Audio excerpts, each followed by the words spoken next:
Need valdkonnad, mis meid huvitavad, on kahtlemata seotud kosmosest pärinevate teenustega ja täna me siis räägime positsioneerimisest, navigeerimisest Galileo näitel. Galileo on Euroopa Liidu positsioneerimise, navigeerimise ja ajatempli süsteem, mis on nüüd valmis. 18. septembril läks kosmosesse 2 järgmist Galileo satelliiti. See Galileo kogum sai valmis, ta töötab ja täna me paneme erilise rõhu Galileo ühele teenusele, mille nimi on PRS ja mis läks käima selle aasta aprillis. Väga värsked asjad. Aga nüüd kõigest põhjalikumalt. Esiteks ma juhin tähelepanu sellele, et Galileo ei ole sugugi mitte ainus positsioneerimissüsteem maailmas, vaid kokku funktsioneerib 4 Global Navigation System of Systems. Constellation eesti keeles sead vastet ei ole, tähtkuju. Ja loomulikult kõige vanem nendest on siis GPS, Galileo siin kõrval, Venemaa GLONASS ja hiinlaste Beidou. Galileo konkreetselt on kõige ägedam, sest Galileo pakub teenuseid Euroopa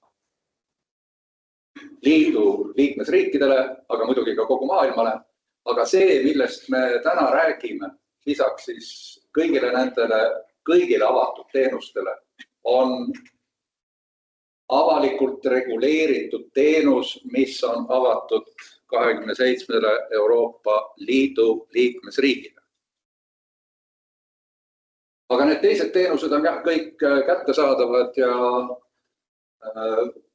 põhimõte on lihtne, et mida täpsemaks positsioneerimine läheb, seda rohkem tuleb maksta, aga ka avatud teenus on uskumatult täpne. Väidetavalt tuleks muidugi jälle kontrollida, aga see ei ole tänase ettevõtmise eesmärk. Seega neid teenuseid on võimalik siis tuua maa peale ja nende baasil, selle asukoha teadmise baasil teha omakorda teenuseid, mida ka tehakse.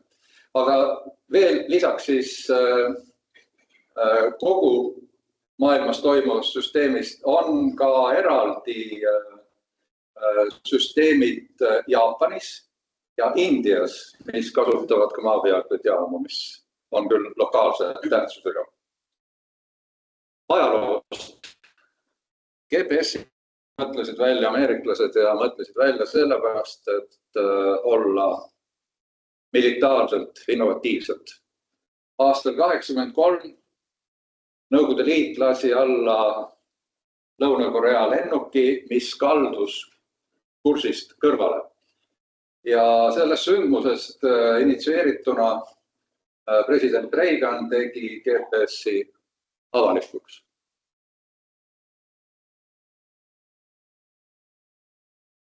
Mis juhtub täna?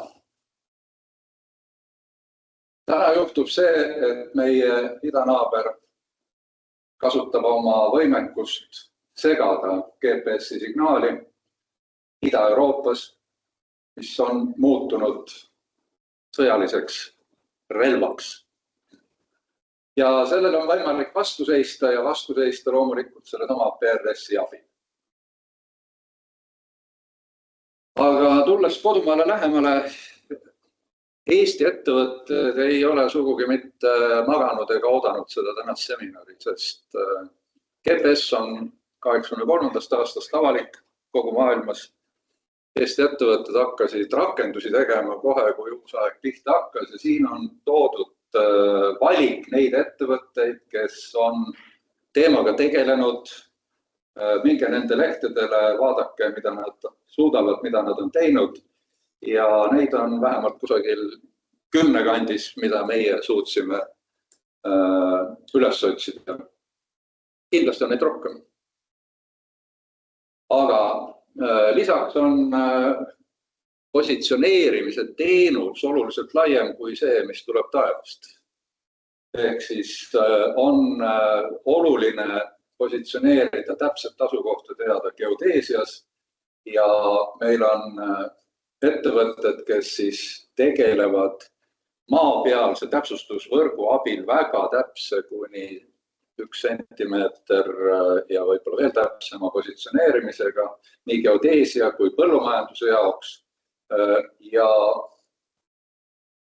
neid seadmeid kasutatakse väga laialdaselt. Ausalt öeldes siiamaani ei ole meie asutusel poole küll keegi pöördunud, et andke abi, võtame kasutusele mingi asukohapõhise teenuse. See on vaba turuteenus, siin ei ole turutõrget, kõik töötab suurepäraselt, aga siin on seoses Galileoga tekkinud uusi võimalusi.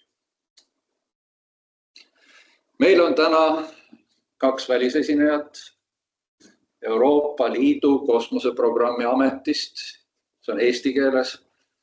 Päriselt on ta siis teine kosmoseagentuur Euroopas, lisaks Euroopa kosmoseagentuurile, European Union Space Agency. Elina Lippi, kes tegeleb maa peale suunatud teenustega, mitte ainult siis positsioneerimisega, aga ka kõigi teiste, ka kaugseire teemadega, kommunikatsiooni teemadega ja räägib sellist üldülevaadet, mis toimub EUSPAs. Kuidas EUSPA võiks olla kasulik Eestile. Aga nüüd läheb asi huvitavaks, sest Antoine Bourge räägib meile PRS-ist. PRS on just see, mis peaks meid väga huvitama. PRS on see signaal, mis on suunatud eksklusiivselt Euroopa Liidu liikmesriikide jõustruktuuride. Aga detailides kuulete. Tänane ajakava. Lisaks meie välisesinejatele on meil siis ka esimeses plokis enne lõunat väga oluline inimene Ramo Kurerihvist, kelle amet on CPA.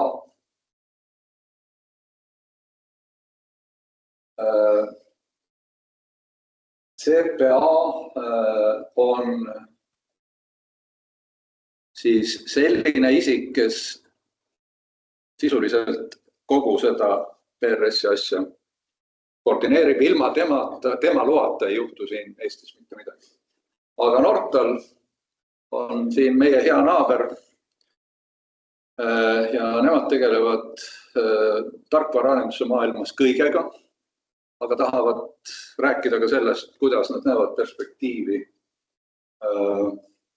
positsioneerimisvaldkonnas. Aga lisaks nendele esinejatele, peale lõunat on meil siis loomulikult väga oluline esinemine Riigikantseleilt, kes räägib, kuidas raha saab ja millal. Ja ma ütlen ette ära, et järgmine taotlusvooru tähtaeg on 31. oktoober. Seega on aega 1,5 kuud, nii et jõuab kirjutada hea projekti. Ja meie oleme kokku pannud innohangete käsiraamatu, mida me tutvustame. Kella veerand 3 on meil see üritus läbi, aga see ei tähenda seda, et peab laiali minema, aga siis hakkab networking ja seoses networkinguga. Aga miks mitte ka lõunapausiga ma tutvustan teile 2 inimest, kes istuvad siin saalis, kes ei ole päevakavas, aga kellega oleks kasulik vestelda. Üks nendest on Gerda Kuum, kes töötab Euroopa Liidu kosmoseprogrammi ametis. See on selle ainuke eestlane ja ta on sinna meie poolt saadetud. Väga hinnaline kontakt. Ja siis on meil saalis Hillar Tork. Hillar Tork on töötanud vähe kõvemas asutuses, milleks on Euroopa Komisjon, DG Defis, Defense and Space nüüd uue nimega, ja tegelenud seal 15 aastat sellesama Galileo rakendamisega. Ta hetkel seal küll enam ei tööta, aga ta teab, kuidas kõik see asi tekkis ja annab kindlasti häid vihjeid, kuidas Eestis võiks selle asjaga edasi minna. Nii, aga kõik minu poolt. The floor is yours, Elina, please.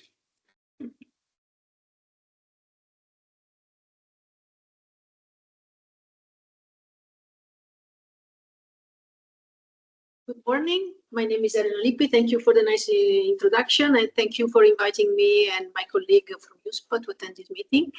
My intent today is to cover 3 topics. One is giving you a brief overview of the European Union Space Program with all the components and all the services available to the final users.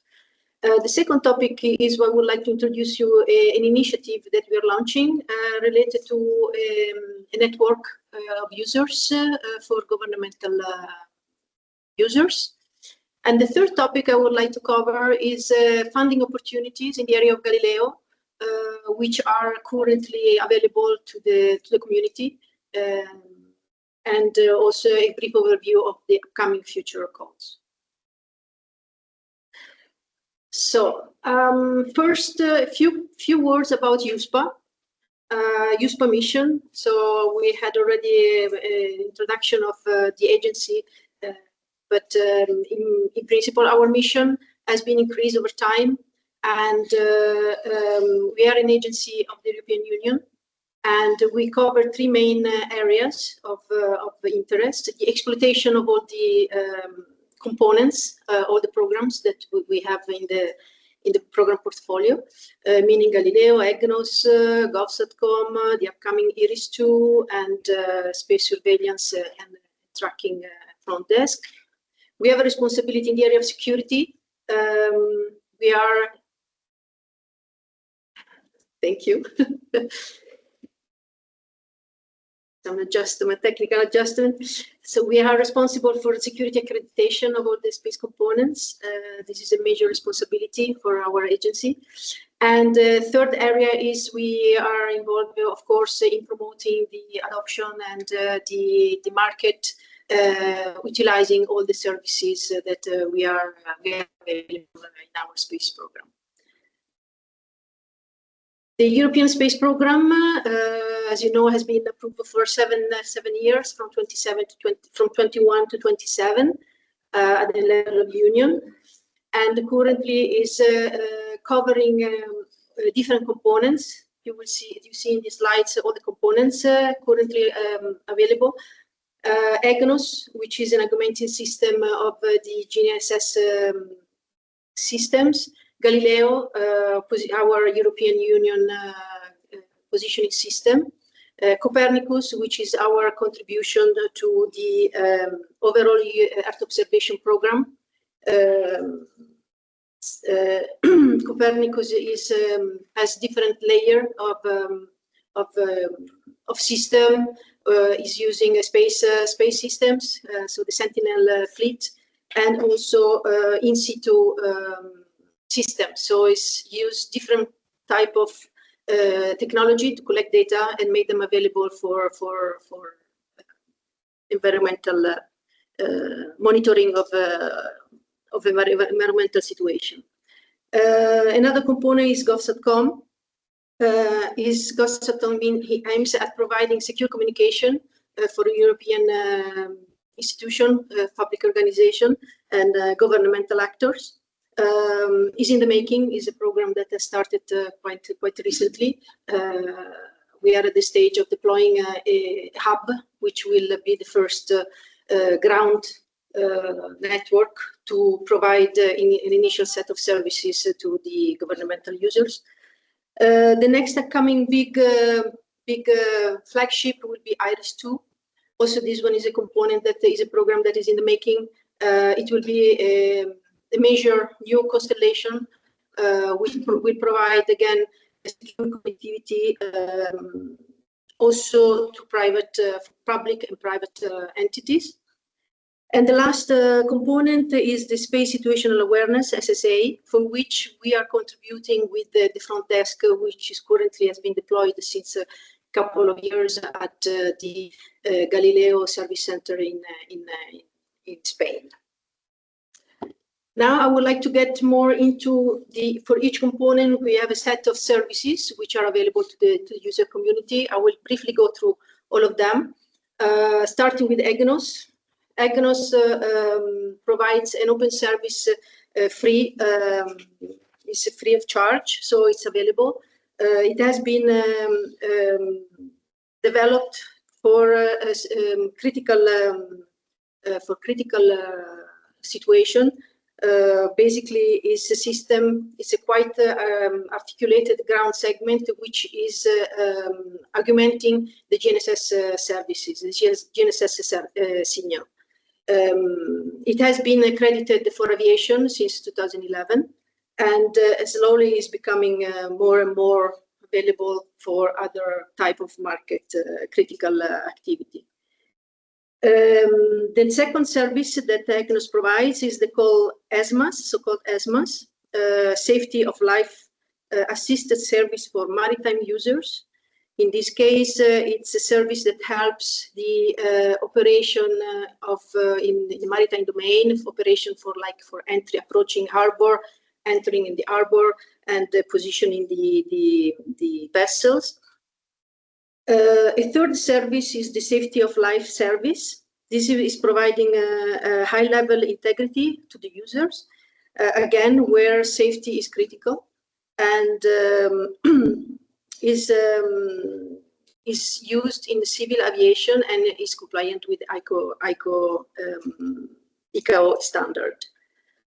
The last service available is the so-called Data Access Service, or EDAS. Basically, this is a ground system which provides the data coming from EGNOS.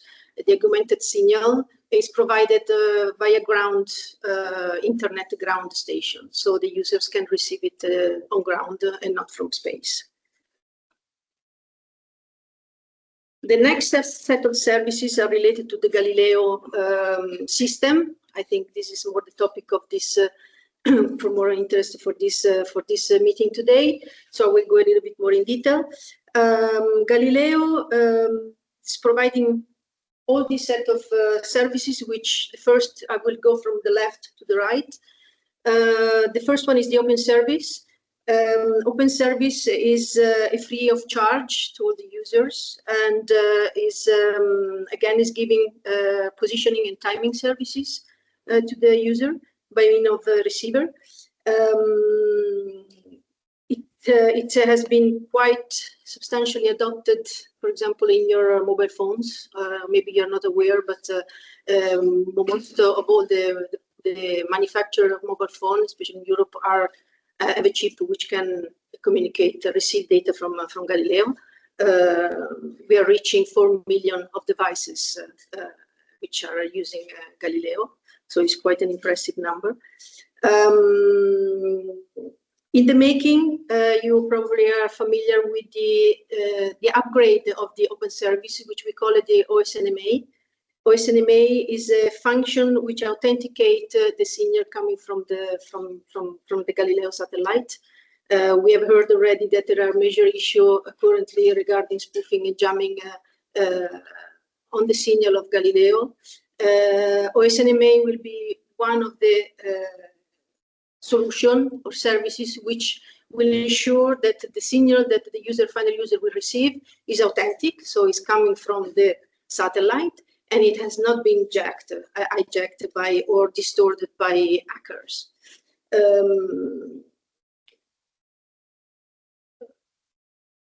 Basically, under development, there are a set of OSNMA dedicated receivers, so the receiver will have to be tailored to receive, so the receiver, which will be on the side of the end users, will have to be able to receive the signal and to to retrieve the OSNMA signal, authentication signal message from the received message, so that can give the certainty that the message is authentic. Of course, the application of this type of services are quite large, and it will be very useful for all, mainly in all the market segment applications. So it's quite an interesting upcoming service. The next existing service, which is already available, is the public regulated service. I will not cover it too much here because we have my colleague Antoine will speak quite in detail about it. Another important service from Galileo portfolio is the searching and rescue service.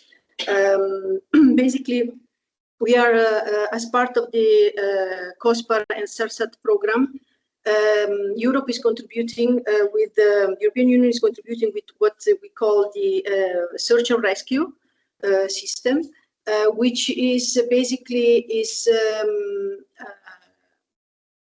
when somebody is in distress, is in a very difficult situation, is an emergency situation, it can launch a distress signal, and with the return link, basically, he will receive back the confirmation that his distress signal has been received, and basically give him the comfort that some rescue mission will be quickly put in place to help the person in distress. Another very interesting and very useful service is the high accuracy service. This is a service which makes the accuracy of the open service more precise. At the moment, we are in the phase 1 of the service provision, so we are in the phase, initial services are available. We are starting soon the phase 2, which means that the service will provide correction not only from the orbit and clock point of view, but it will also provide the corrections generated by the atmosphere. Currently, we are in the phase of selecting the eye procurement, the phase 2, and the receiver that will receive this level 2 signal. The most relevant target application for this service, I would say, to make some example, are, for example, in agriculture for precise farming, in road for autonomous driving. It's a very interesting and hot topic today, the autonomous driving. And in maritime, again, for precise operation in approaching ports and parking vessels in the harbor.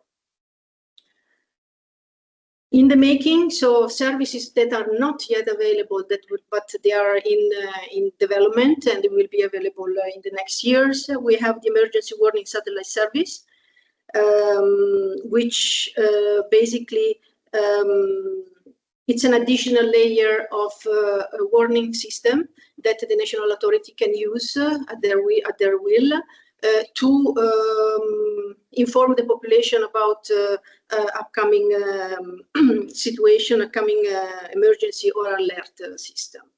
The declaration, the services, as I said, is under testing, and it should be declared ready in 2025 or later.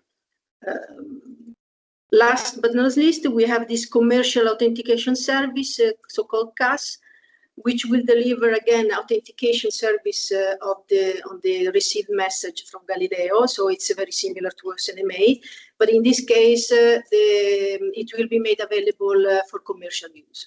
So it will have some feature that will make it suitable for commercial users. The next component is Copernicus. Also Copernicus, which, as I said, is the European Union Earth Observation Program, contribution program, has several services.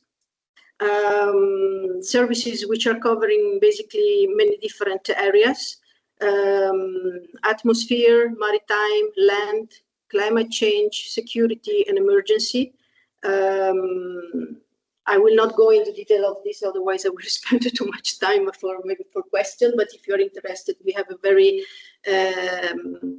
good level of information already on the USPA website, so I would like to, I can invite you to review more technical information there. The next one, which is probably interesting for today, is Gov.com. Gov.com is a program which is aiming at providing secure communication in Europe. As I said, USPA is working to develop the hub, an hub. Basically, what will happen is that there will be a concept of pooling and sharing of resources,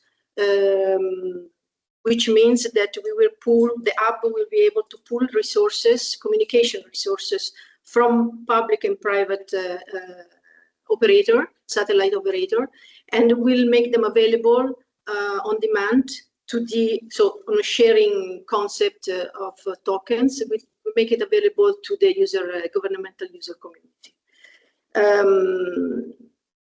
When we talk about governmental users, we normally identify in the frame of GovSecCom users in the area of crisis management, in the area of border and land control, and critical infrastructure.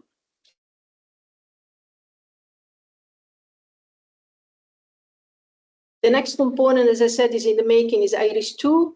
Also here, I will not spend too much time, but if you want to have more information, please consult our website. It will be the next big flagship program with quite a complex constellation of satellite based on quantum, on quantum technology.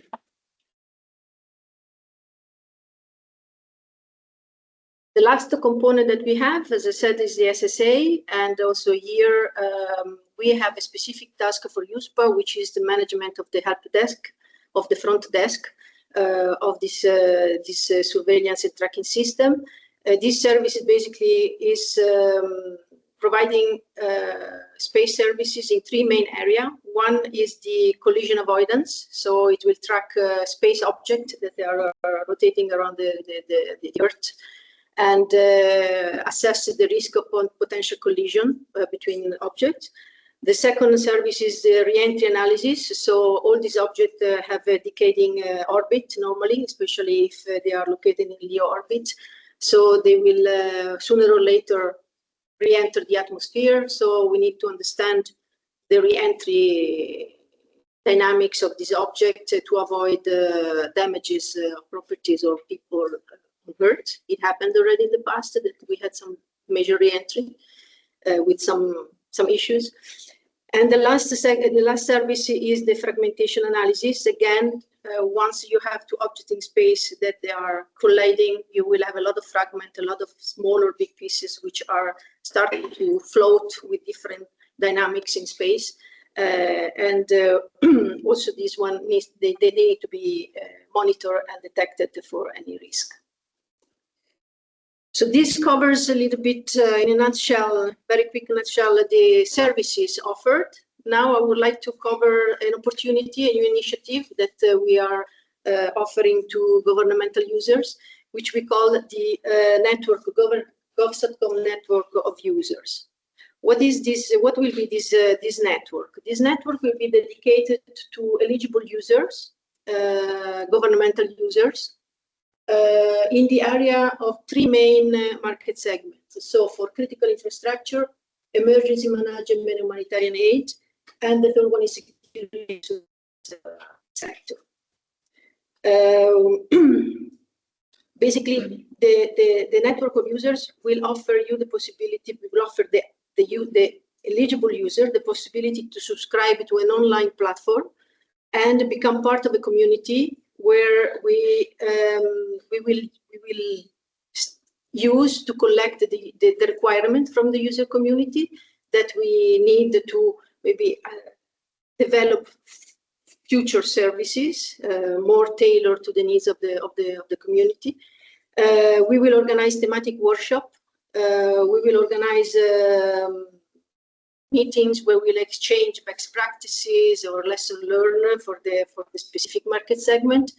And we will offer also the opportunity to participate to testing a proof of concept activities. So every time we want to adopt or push for the adoption of a service by the user community, we try to create some proof of concept with the participation of institution, industry, also all key stakeholders to prove the suitability of a concept in utilizing our services. The network of users will be a collaborative and private network. As I said, we will be a vehicle to accelerate the uptake of space-based services. In particular, we are looking at paving the way for the initial services of the G-Hub, of the GovSatcom Hub. It will be, the access to the online platform will be controlled. So it, as you may imagine, talking about governmental entities and secure communication, the access and the sharing of information is to be duly controlled to ensure that it will reach the suitable and eligible users. And therefore, there will be also an onboarding process the users will have to go through to get accepted to be part of the network. If you are interested as a governmental user interested in joining this network, you have two channels today. One is to refer to your national CGA. We have a representative here, is Remo. We'll speak also later. So you can ask more information to the CGA, or you can ask directly to USPA information using this email address that is here. Third topic I would like to cover is the funding opportunity that are currently available in the area of Galileo adoption, in particular the Fundamental Elements Program. The Fundamental Elements Program is a European Union R&D funding mechanism which supports the development of GNSS-enabled receivers, chipset, and antennas. So we are stimulating the adoption by manufacturer of existing Galileo services. For this, we support this adoption with the grants. So the funding are in the form of grants or in the form of procurement. Obviously, if it's a grant, the IPRs will remain with the manufacturer, with the beneficiaries of the grant. If it's a procurement, the IPRs will be retained by USPA, by the European Union. So this is the major differences between these two vehicles. It's a quite successful program. It has been started already with the previous MFF and is currently running also with this MFF. We have completed more than 40, I think now we are in the range of 50 projects in form of grants and procurement, both. As you can see in these slides, we are covering pretty much all key market segments, as well as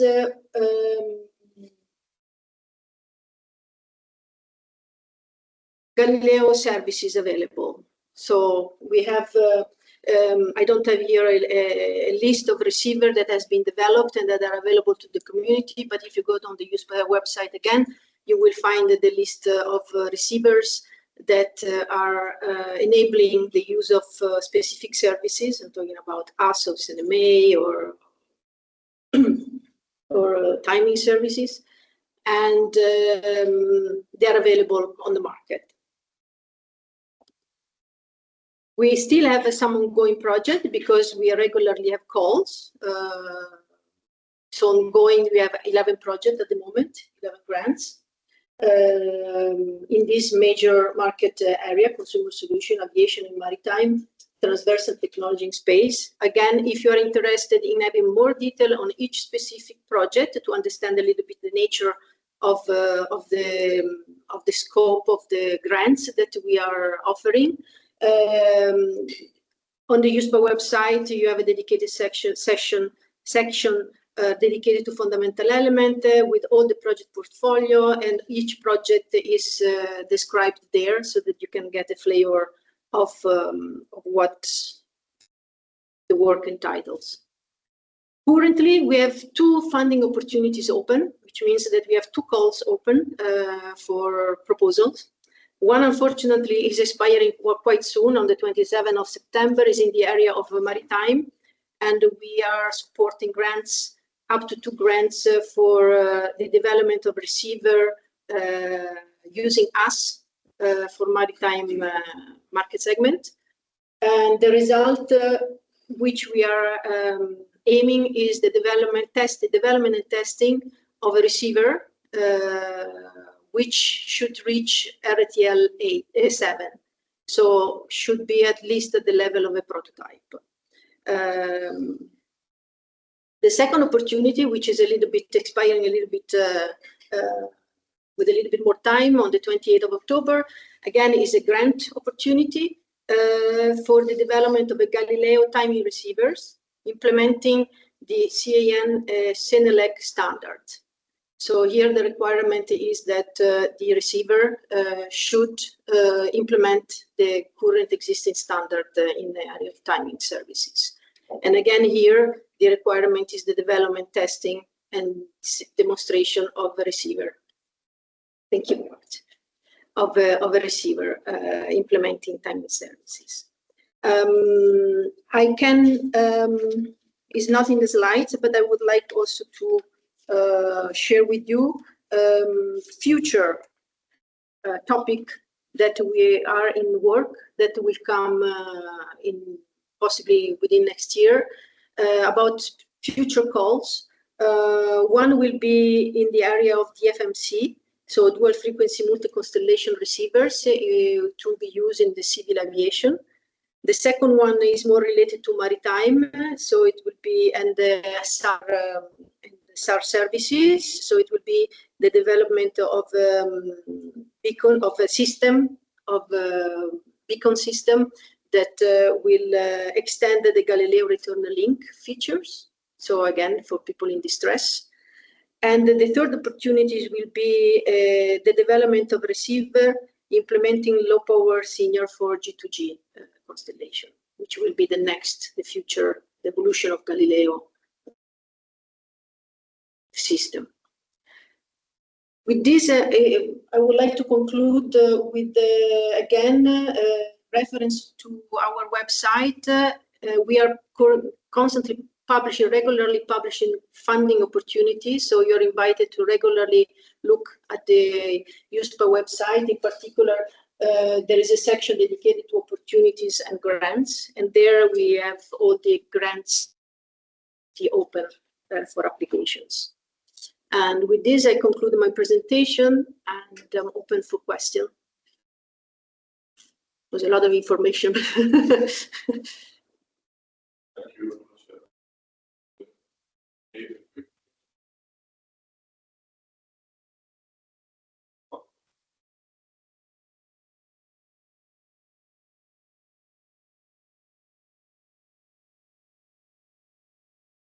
Yes, actually, I spoke about fundamental elements because it's using Galileo budget, so it's more relevant for this the topic of this forum. But indeed, we have other funding opportunities, again, in form of grants. We have different type of grants. We call adoption grants in the area of GEGNOS. We have the very extensive program at European level, which is called Horizon Europe, for which we have also regular calls. Let's say the major difference between Horizon Europe and fundamental elements is that fundamental elements is looking more at the development phase and testing and demonstration phase, while of technology. So is supporting the development of technology in form of receiver or chipset, while the Horizon Europe is more looking at applications, so development of applications ready for the market, solution that can be commercialized and put on the market soon. This is the major difference. Obviously, there are also some technicalities between the two mechanisms, some specific rules that you need to take into account. But in principle, this is the major difference. Horizon Europe, as far as I am understanding, there is a regular annual work plan that is approved at Commission level, and they're working currently on the next one for 2025. So soon there will be call also there available. But again, also this information, you will find them on our website when they're published. Maybe the recommendation that I can give about all these funding opportunities is that take times. There are a lot of rules and that you need to take into account when you are applying for a public fund. We are a public organization and we are managing European Union citizen money. So we need to be very attentive to how we spend the money. So the procedure to apply is quite demanding. You can apply as a unique beneficiary, but you can also apply as a multi-beneficiary, so create a consortium, which also requires some time. So the advice is normally that you need to start the preparation quite early in advance to the due date, the due date of the call, and really you have to be attentive to all the rules, all eligibility, and all the documentation that you have to provide to be at least considered during the selection process. Because once you apply, there will be many applications. So your proposal will go through an evaluation process, which is quite a formal process. And at the end, normally one or two proposal will be selected for the funds, because as you can see here also, we have an allocated amount of money for each call, which we cannot overshoot. So normally if you have 3 million, depending on the complexity of the project that is proposed, we are consuming quite a share of this 3 million on one or maximum two projects. So it's a quite competitive endeavor. So I have one question. The personal clearance is also for applying for the money. Yes. There is also a declaration of honor from the company side that you have to provide. So that's why these are the formalities that makes you eligible for a grant. It's not only specific to our organization, it's the European Union system.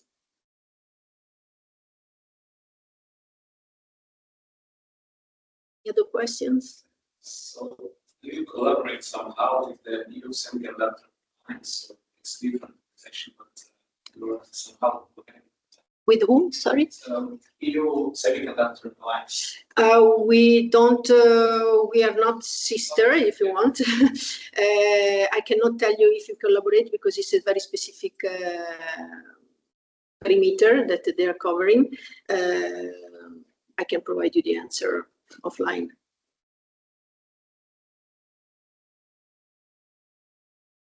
So, thank you. Perfectly on time. Thank you very much for your attention.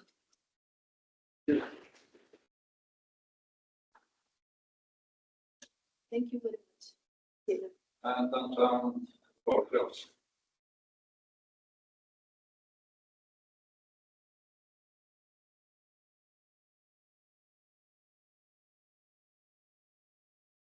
Good morning, everyone.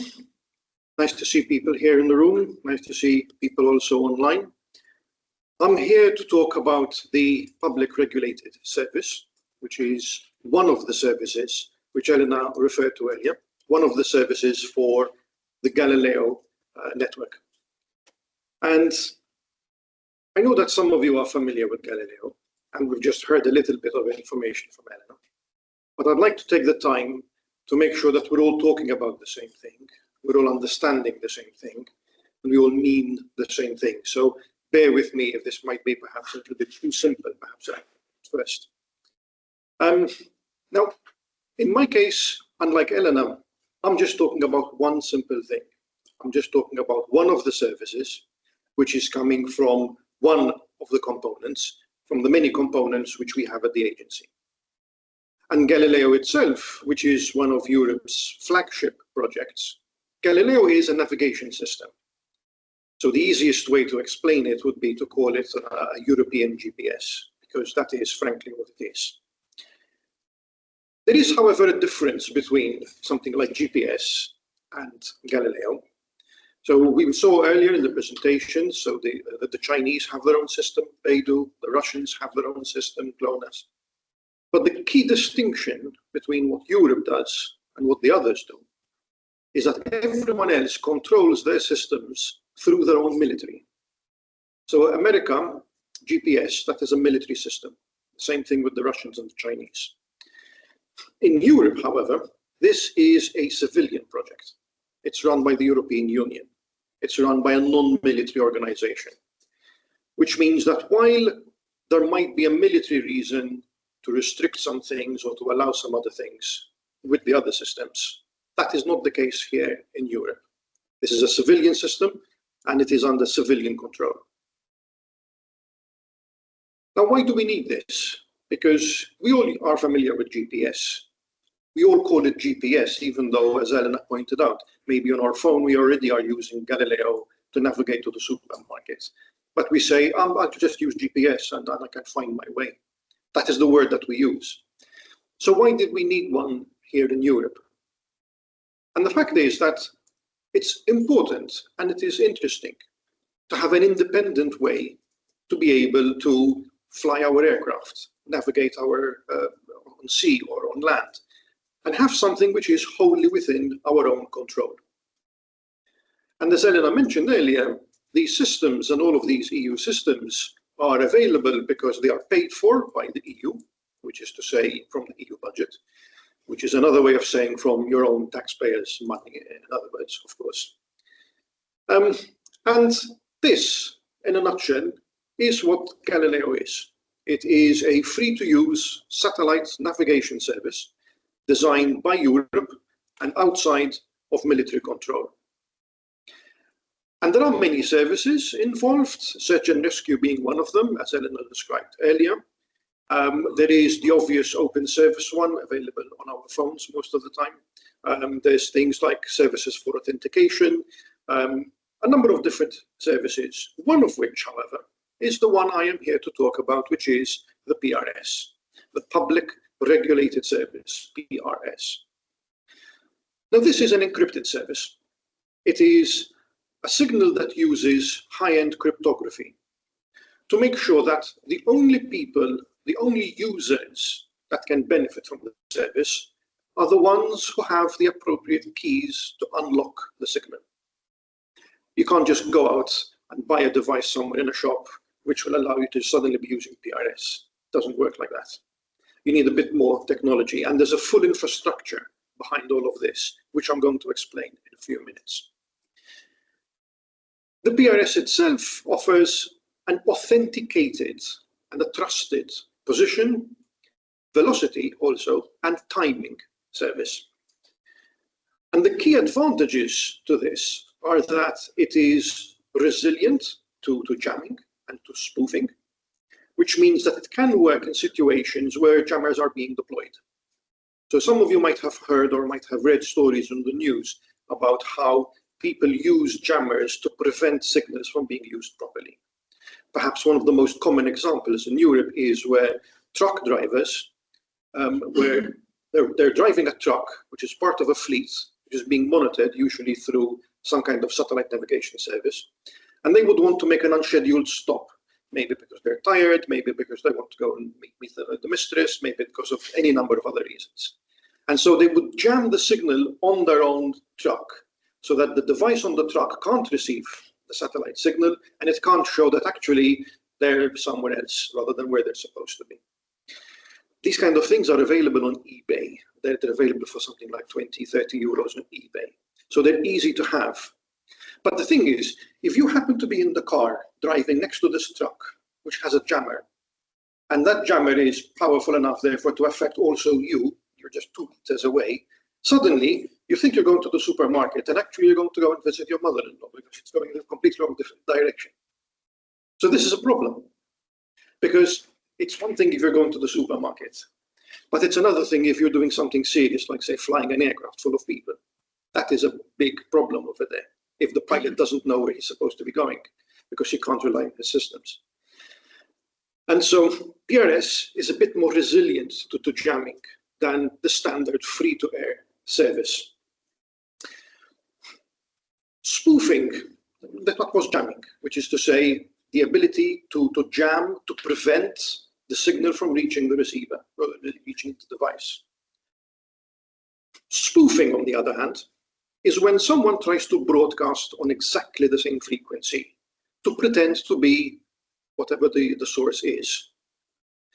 We all use radio. Maybe we listen to the radio in the car driving to work, for example. So we know what frequency to use to connect to our favorite radio station. Now, if someone tried to broadcast at high power on that exact same frequency, you wouldn't know. You'd think it's someone broadcasting the same music. But if that person then pretended to launch a news report saying that there is a catastrophe in the middle of the city, you'd believe it because it's the radio you use every day on your way to work. It's the same frequency, and you'd assume that this is the news, even though the source is now different, because someone has now spoofed the signal and is pretending to be the radio station. And spoofing is a problem, of course, also with satellite signals. So if you cannot trust, if you cannot be sure that the signal you're receiving genuinely is coming from the satellite and not from someone next door, that's another problem. And this is where PRS can also help, because the PRS is resilient to spoofing in the sense that a PRS device can show you if the signal it's receiving is genuinely coming from the satellite or not. And that immediately will give you an alert. I think this is coming from the satellite, but I'm not sure. Or, yes, it definitely is. There's no problem here. And we've seen and we've heard of examples of the sort. The Russians are fans of using spoofers. They're using them a lot in the war in the Ukraine at the moment to try and prevent the Ukrainians from using appropriate satellite signals. One famous example came from 2018, before the recent war, when Russian President Putin was holidaying in the Crimea, and the military spoofed signals around where Putin was to prevent anyone from navigating close to him. But the effect was that ships and boats in the Crimea and around the Black Sea suddenly were receiving the wrong signals on their navigation devices. And ships were reporting their own positions as being in the middle of an airport several hundred kilometers away, which is quite disconcerting if you're supposed to be a boat, of course. So this PRS, therefore, can give you an added reassurance of the quality of the data you're receiving, of the signal that you're receiving. And it also is important to note, because I haven't mentioned this, it is important to note that the PRS is designed primarily for governmental users. This is the intent behind it, governmental usage. So this would be law enforcement, critical infrastructure, emergency services, this sort of thing. And as the PRS evolves, because it will continue to evolving as we launch the next generation of satellites and things start to change, as the constellation itself, the whole set of satellites is upgraded, we will continue evolving this, partially because we can see how people are using it and we can optimize. We can optimize for certain requirements, for certain use cases, but also because we can get information from you as users or as potential end users. What would you like to see? How would you like it to work tomorrow, day after tomorrow? And I'll get into that as well and how you can do this in a second. And perhaps it's most important to mention that there is very careful government oversight when it comes to the usage of PRS. So as I mentioned, you don't just walk into a shop and buy a PRS device. Each European country has a specific body, a specific authority, a competent PRS authority, as we call it, which manages how PRS is used within that country. We have our CPA, the Estonian CPA over here, who also is Ramo there at the back. And I will also take the time to explain how CPAs are involved in all of this. But first, I want to also point out that I'm making PRS sound really nice, aren't I? It's anti-jamming, anti-spoofing, it can do all these kind of things, you can trust the signal. Sounds very cool. But do you need that all of the time? And the example I mentioned, if you're going down to the supermarkets, if for whatever reason Google Maps on your phone stops working or doesn't work well, is that really so much of a problem? And maybe it is, and maybe it isn't.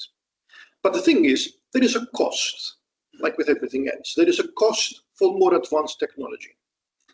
And if I had to illustrate the level of trust you can have in a signal and compare that with the complexity of using that signal, I'd end up with a graph like the one you can see on screen. So as you can see, we've got trustability lines on the vertical axis over there compared with the complexity along the bottom. And you can use the open service, which is perhaps less trustable than PRS, not because it's not trustable, of course, but because it's less trustable than PRS. It's a simple comparison. But it also is not as complex. You can have it on your phone. On the other hand, PRS is more trusted, more trustable. But at the same time, then things become a lot more complicated. And when it comes to complication, then there's finances involved, there's other resources involved, and there's also a matter of trading off. Is this what we want, but can we afford it? This doesn't mean, however, that you're going to be in a situation where you might have to use PRS and you might have to scramble around and find the resources and the money to be able to use this. I mentioned this is for governmental usage, but that does not mean that the EU is going to turn around and say, right, from now on, everyone has to use PRS for their police force. It's not up to the EU to decide. It's up to you guys to decide. And so Estonia can take a decision and say, we're going to use this, for example, only for our border forces, or for our border forces and anyone else who's interested, for instance. Other countries might decide they're only going to use it for timing or for critical infrastructure. It's up to every country to decide on its own, based upon its own needs, its own requirements, and its own resources, of course. Okay, so how complex is it? Because there are various levels of complexity. And the first thing that every country would need to be able to use the PRS is this competent PRS authority. This authority would normally work closely with, and in some countries is also a part of, a national security agency. This varies. But why do we need to have a CPA? What is the point of adding this layer within the EU?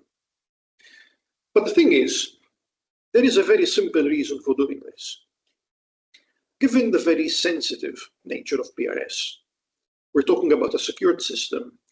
We're talking about the need to have the right keys, the need to control those keys and share them and use them around Europe. Given all of this, the PRS is not controlled in a centralized manner.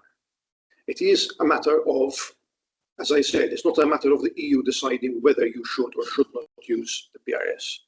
You need to decide to do that. And because this is a decision which only an individual country can take, then you need an entity that will represent the country, that can represent the country at meetings to understand how these things would work, and to be the main point of contact with the overall infrastructure. So we have a number of working group meetings where Estonia is represented. Estonia makes its voice heard, which means that as the PRS develops, as things change, Estonia has the ability to say, hang on, we'd like to use it in this way, and this is why the PRS should evolve in this particular direction. Estonia has the ability to put its voice and its demands on the table as well. And while that is one important part of a CPA's job, another aspect of it is that the CPA manages the transfer of PRS data and PRS equipment into and out of Estonia. Because let's face it, if we have a secured device which can pick up the PRS signal and which has the necessary keys to unlock the signal. And that's here, and it's being used by, for example, border control here in Estonia. And if that is also being used by civil defense or critical infrastructure in Italy, if we don't have a CPA in Italy, which is carefully controlling and protecting it, and someone steals that PRS data in Italy, that means that someone can access the secured elements of border control that Estonia would then be using. So it's important for all the countries to make sure that there is a similar layer and a similar level of protection, because I might not need to secure it very much for whatever reason, but someone else does. So I need to be as careful as everybody else, in other words.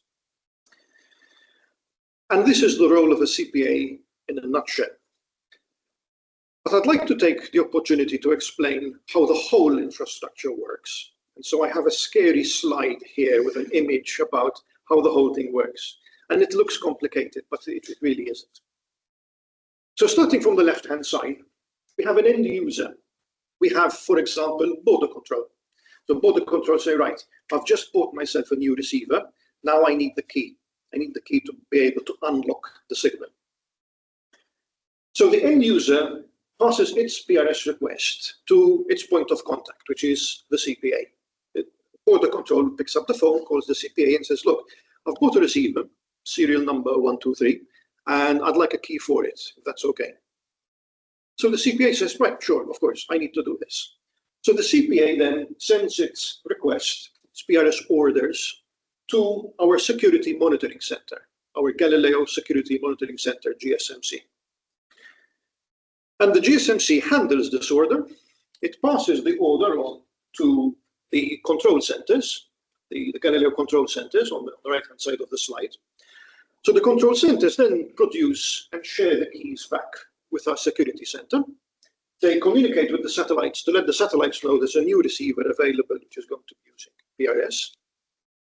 GSMC then passes the information back to the CPA, which passes keys back to the user, and the user can now pick up and unlock the signal in space. And that's what the CPA is there for. It is the point of contact between the end user, the national territory, and the rest of the infrastructure. So from our side, from our security monitoring center, we don't know if Estonia is using this for border control of the police force. And it's not up to us to check. We let the CPA handle all of this. And then if the CPA is okay with the order, then the CPA asks us, and we have 27 contact points, but on the other hand, then a CPA would have potentially many, many, many more. This is how the whole thing works. It's a very simple example. Of course, if you wanted the full detail, it will take us years to explain every single step in all of this. But fundamentally, this is how it works. The user speaks to the CPA, and the user works with its CPA. The CPA works with our monitoring center, which works then with the rest of the constellation and the rest of the ground segment. The key point to take away here is that the CPA is your single point of contact for anything related to PRS, excuse me. All of this is backed up by our world-class ground-based infrastructure.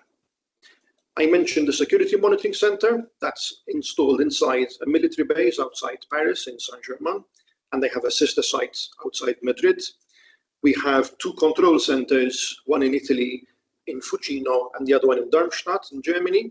And we also have a center, reference center, which carries out experiments and signal monitoring in the Netherlands.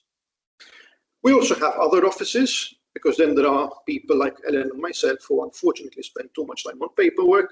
As Elena mentioned, that this can be a little bit heavy sometimes.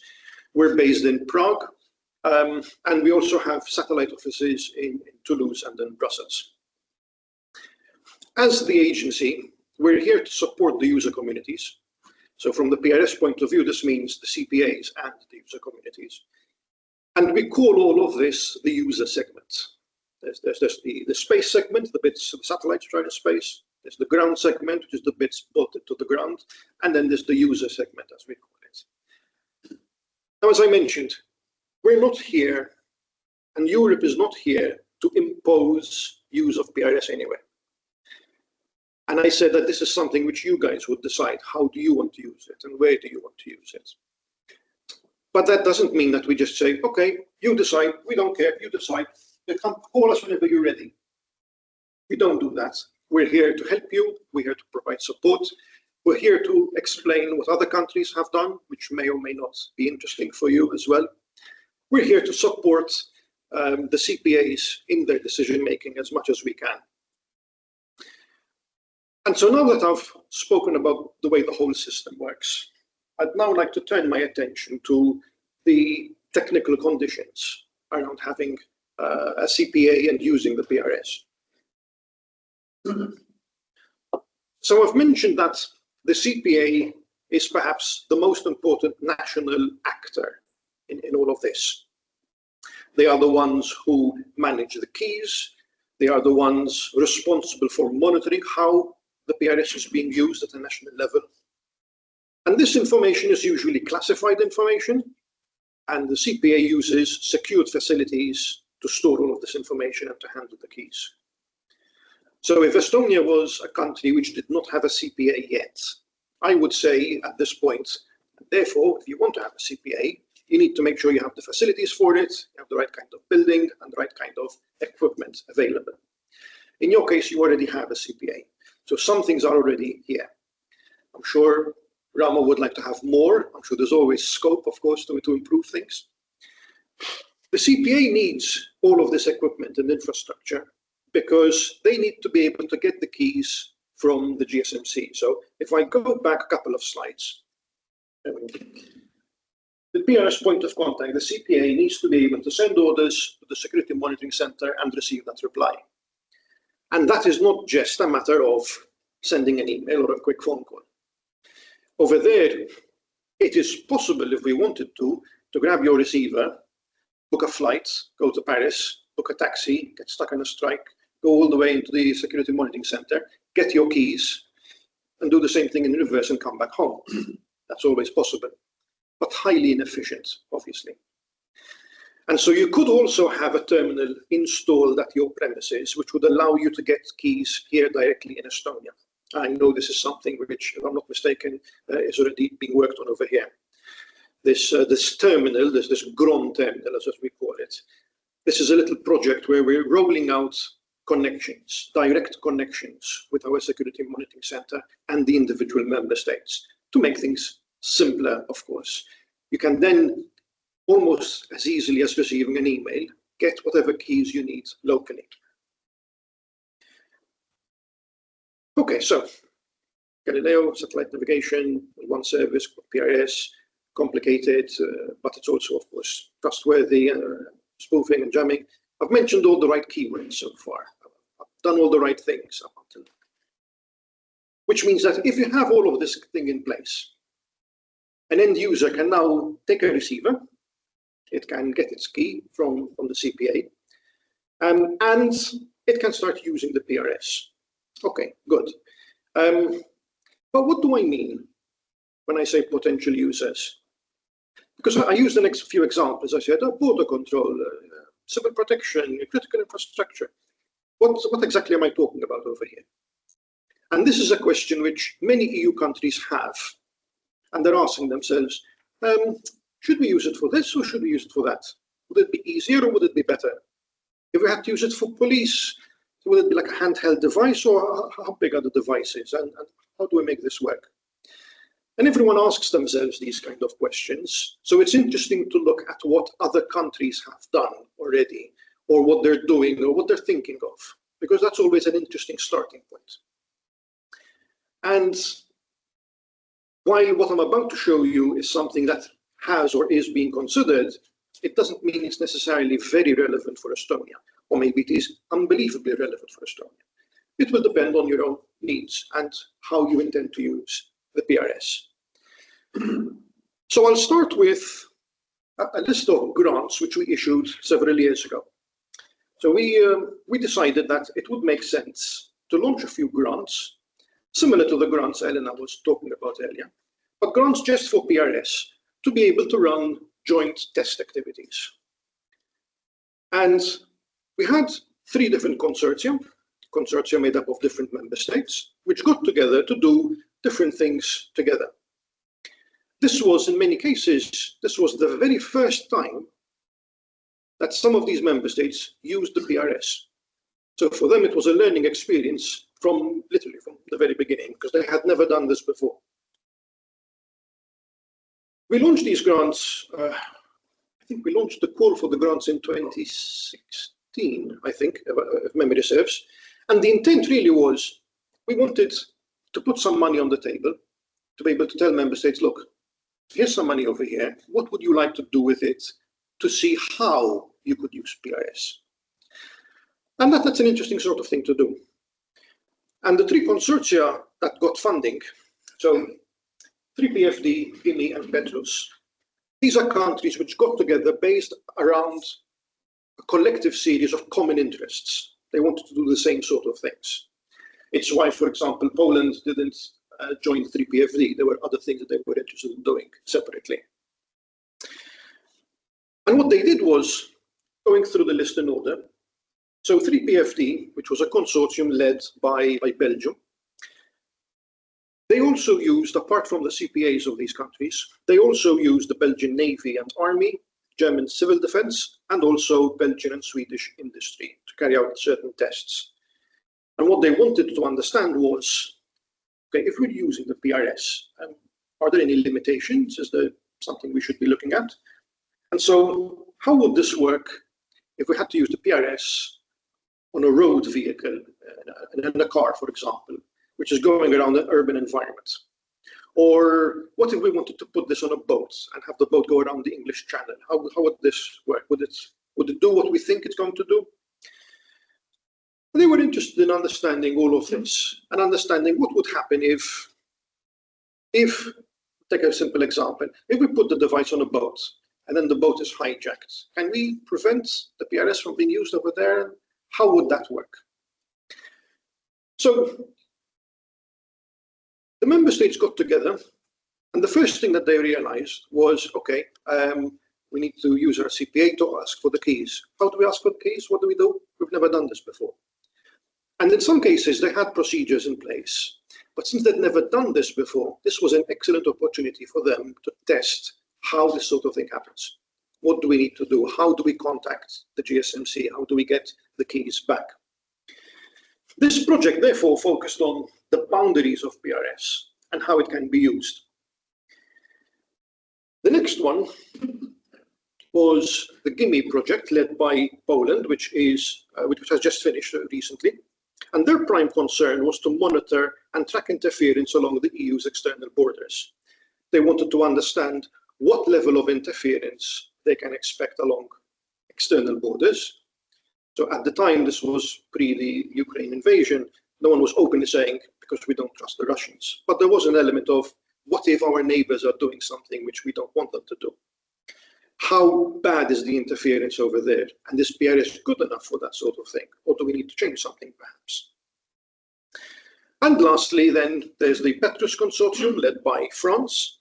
And this was a matter of the national space agencies from Italy, France, and Spain, and industrial partners from Belgium, Italy, France, Spain, and Portugal, which all got together to run tests, to run stress tests, especially on aircraft and on drones, and also tests on marine vehicles.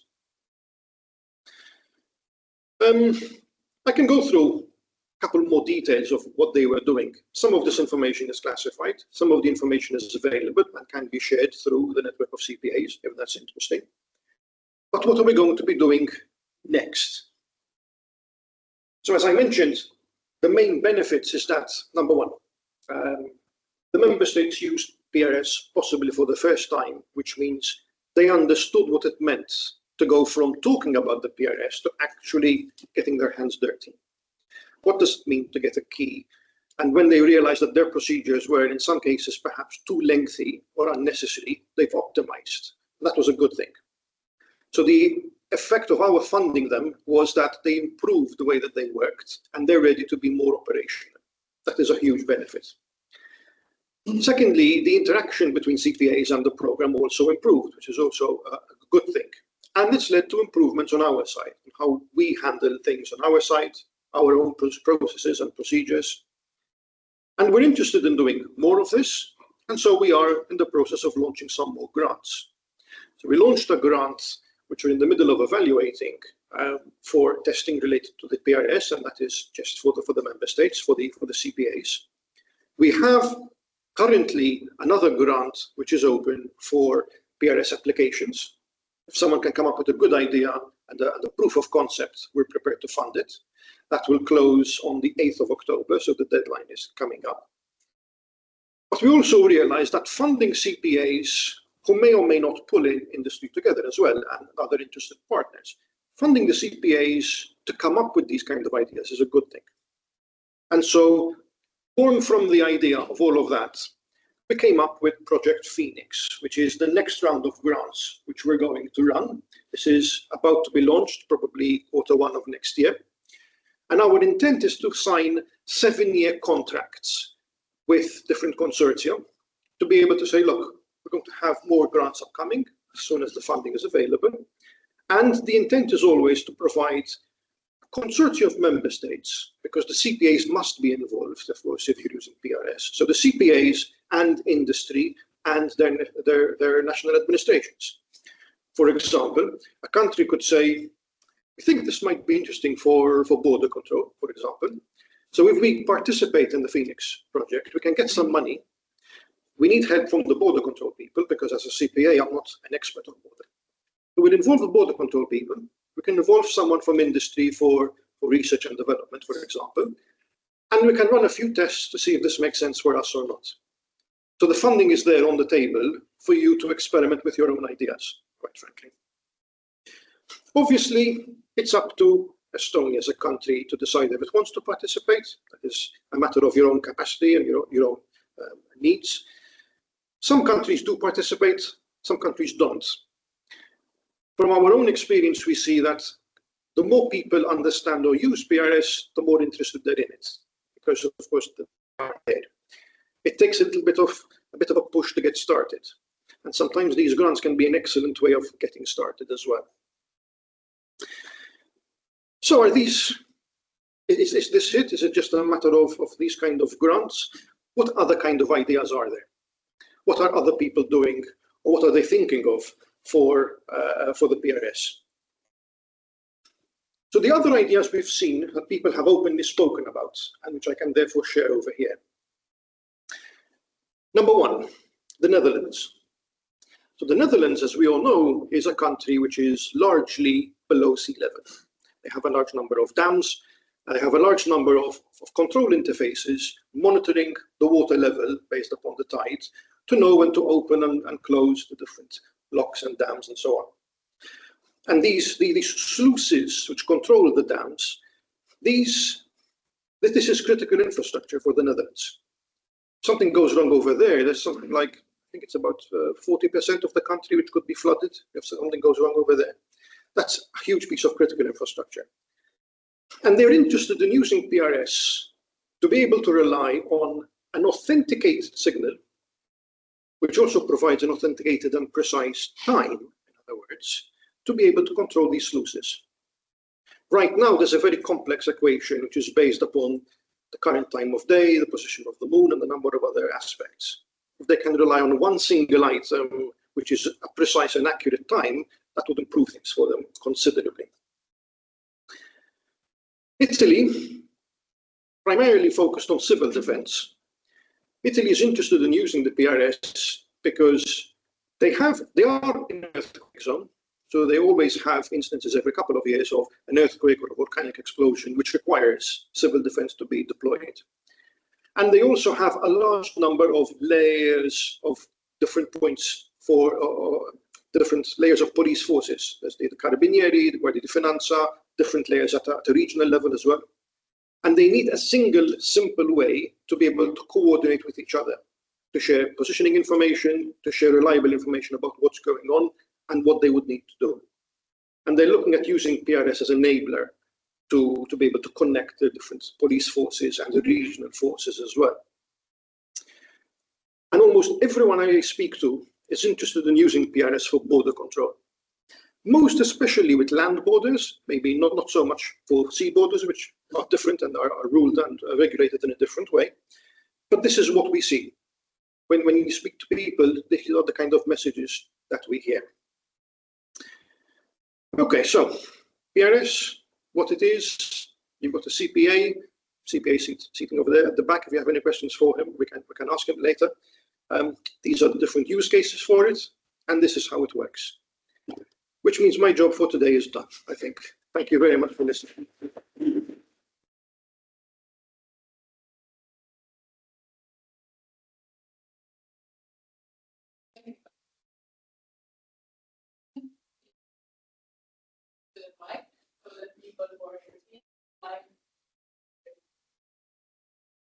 I can also repeat the question perhaps as well. That could also work very well.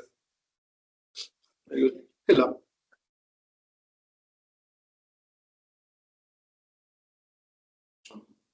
Your presentation of appearance. Thank you. So I think we all understand that the CPA is completely responsible for the all management of usage of PRS.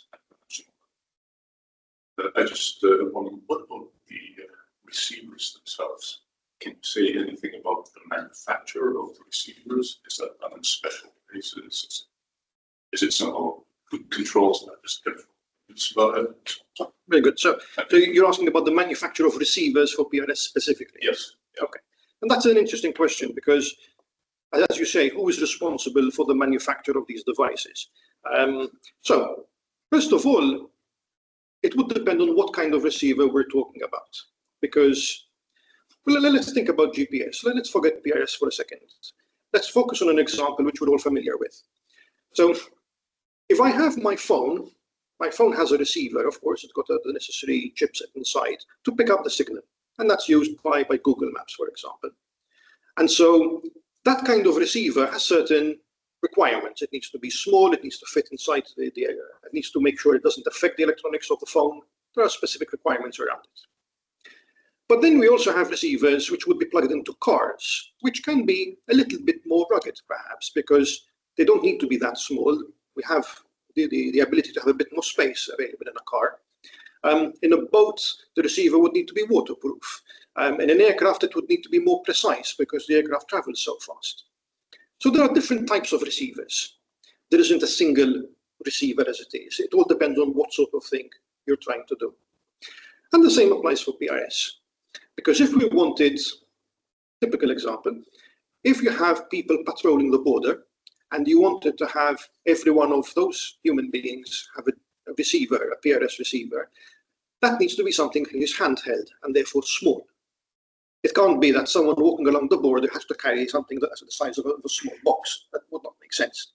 So of course, it depends what type of receiver. Now, as soon as someone has the idea for a receiver, so again, let's take border control as a simple example. Someone says, we want a receiver which would have to be round about the size and weight of a normal mobile phone, which would be something that someone can easily carry in their pocket. At that point, if Estonia decided it wanted to do this, it would need to shop around for a supplier that can build this.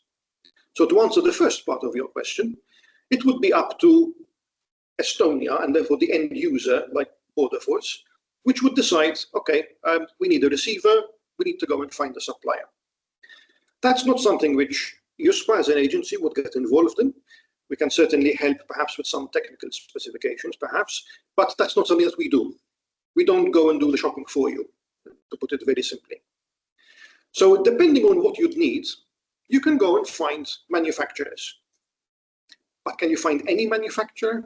Can you go to China and maybe buy one on the cheap? And the answer to that is no. Because since PRS is so highly regulated, then everything has to be produced and controlled within a European Union environment.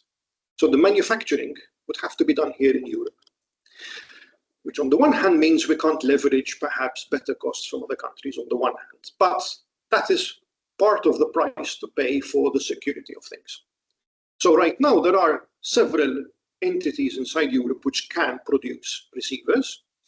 We produced, for our own benefit, we produced some initial receivers which have now reached their end of life. We produced them through a contract which was awarded to an Italian company called Leonardo, and they had the capacity to produce these receivers for us. They worked together with a German partner, with Fraunhofer and with Siemens. And so we know that, at least in Italy, there is this sort of capacity.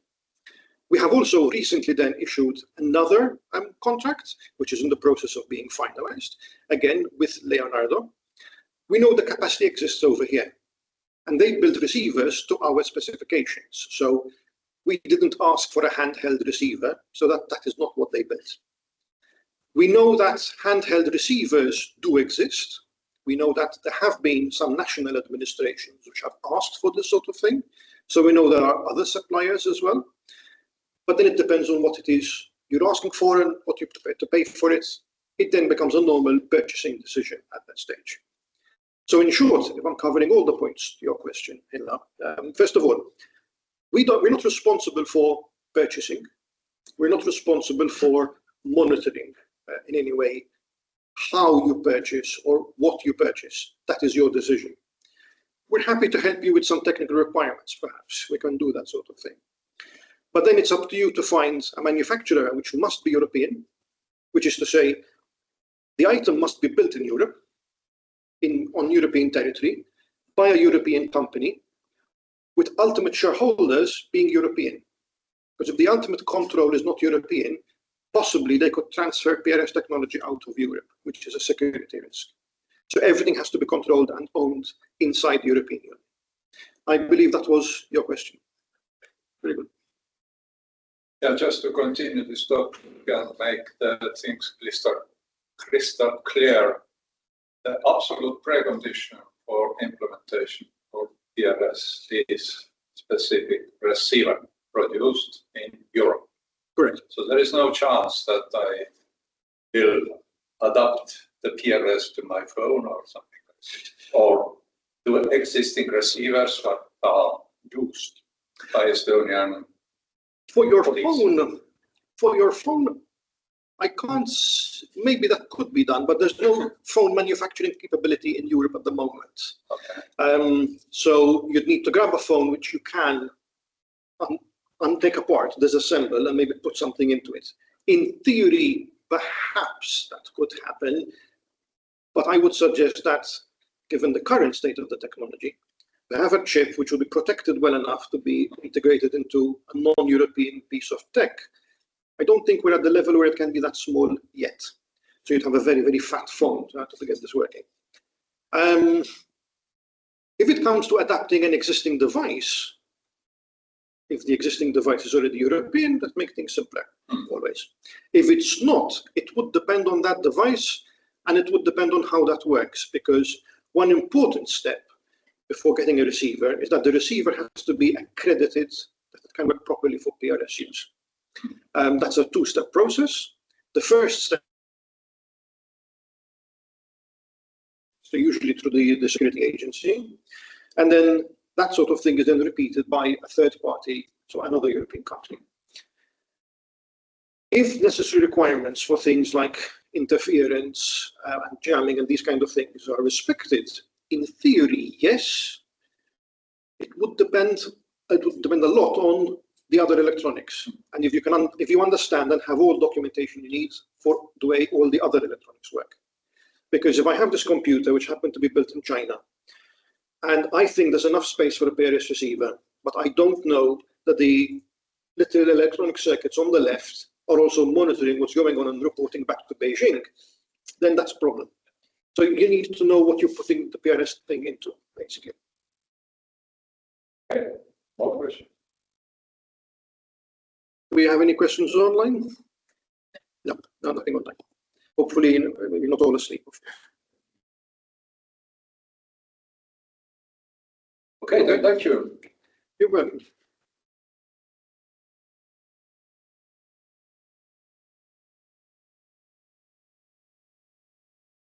So we continue with our EPA.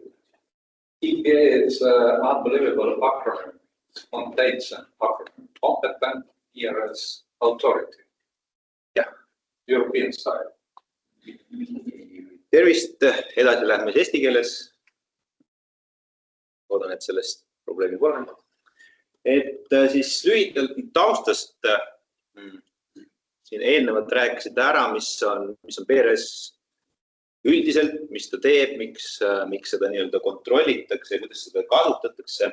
Ja siis minu ülesanne oleks rääkida, mis roll on siis sellel CPA-l ehk siis teada eestikeelset sõna ei ole. Sisuliselt on ta nii-öelda vastutav asutus, kes siis koordineerib PRS tehnoloogia kasutamist ja arendamist siis liikmesriigis. Et meie roll on siis selline, me oleme siis nii-öelda siis kontaktpunktiks Euroopa Komisjoni ja Euroopa arenduste poole pealt ja siis teistpidi vajaduste ja viimise siis Euroopa Liidu arenduste poole ja teisest küljest siis kontrollida kasutajaid ja arendajaid. Kui ma väga palju ei teadnud, mis eelkõnelejad räägivad, siis ma panin üldiselt pool sama juttu kokku, mis siin räägiti, aga ma proovin siis täiendada nüüd seda poolt, mis teid võib huvitada, mida liiga palju eelnevalt ei räägitud. Siis esimene osa, et mis meil siis RIKS ehk siis Riigi Infokommunikatsiooni Sihtasutus, et neid lühendeid on riigis hästi palju. Siis meie ülesanne on tagada ja arendada kriitilist riigisidet. Ehk siis, et kriisiolukordades või ka julgeolekukaalutlustel või siis turvalisuse jaoks oleks kriitiline side tagatud. Kas ülesanne tuleb kas seadustest, näiteks esimene, teine punkt, siis mereside. Kuna rahvusvahelistest seadustest tulenevalt liikmesriigid peavad siis tagama oma rannikuvetes ja nii-öelda esiteks selle info jagamise, ilmateade näiteks, mis laeval on. See teine on siis merepäästajaks.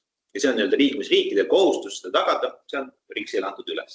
Siis me opereerime operatiivraadiosidet, ehk siis politsei ja päästeameti side. Turvaline kõneside on meil, siis on andmemajutus, siis e-alarm on teise nimega on ta AKOS. Siin eelnevalt oli juttu sellest Galileo teenustesse early warning system, mis on sarnane sellele e-alarmile. Te ilmselt olete kasutanud seda kogenud, kui siin Suur-Sõjamäel näiteks põles prügila, siis te saite sõnumi, ärge siia sõitke. See on nüüd riigi tasemel. Nüüd see Galileo teenus early warning, ta baseerub nüüd Galileo satelliitidel, kus siis on eraldatud väike osa sagedusest ja tehnoloogiast selle sõnumite saatmisele vastuvõtjatesse. Ja selle eelis või eripära on see, et ta ei sõltu maapealsest infrastruktuurist. Kui teie telefonis on Galileo vastuvõtja sisse lülitatud, siis tema selle sõnumi saab. Nüüd maapealne süsteem, kui elektrit ei ole, siis mobiillevi ei ole, siis see sõnumit ei saa. Ta on veel robustsem ja veel hästi suure kriisi jaoks arendatav lahendus. Ütleme, Eestis on seda võib-olla selline, kui Eesti on väike, me saame aru, me näeme midagi, aga kui me räägime Itaaliast, mäed, Prantsusmaa, Hispaania, kõrbed, et siis nendest piirkondades on ka sellist üleujust näiteks, mis meid liiga palju ei puuduta, aga järjest lähemale tulevad. Ja siis meil on satelliitside teenus, mis anti meile arendada 2020 aastal otsustati, et Eestis oleks ka riikliku satelliitside teenust ja siis nüüd see PRS teenus seal all, Public Regulated Service, turvaline aja ja asukohateenus. Mina liitusin RIKS-iga 2021, ehk minu ülesanne oligi ühest küljest seda PRS valdkonda siis Eestis arendama hakata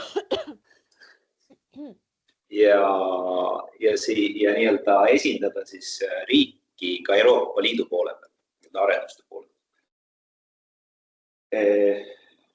Ehk siis lühidalt, mida RIKS teeb ja miks on ta siis nii-öelda ametlik, miks meie seda teeme, sest me oleme nii-öelda riigiasutus, sihtasutus, meid juhib nõukogu, mis koosneb erinevate ministeeriumite esindajad, ehk siis me nii-öelda asutuste ülene organisatsioon, ehk siis nii-öelda riigi mõistes tervikuna arendab.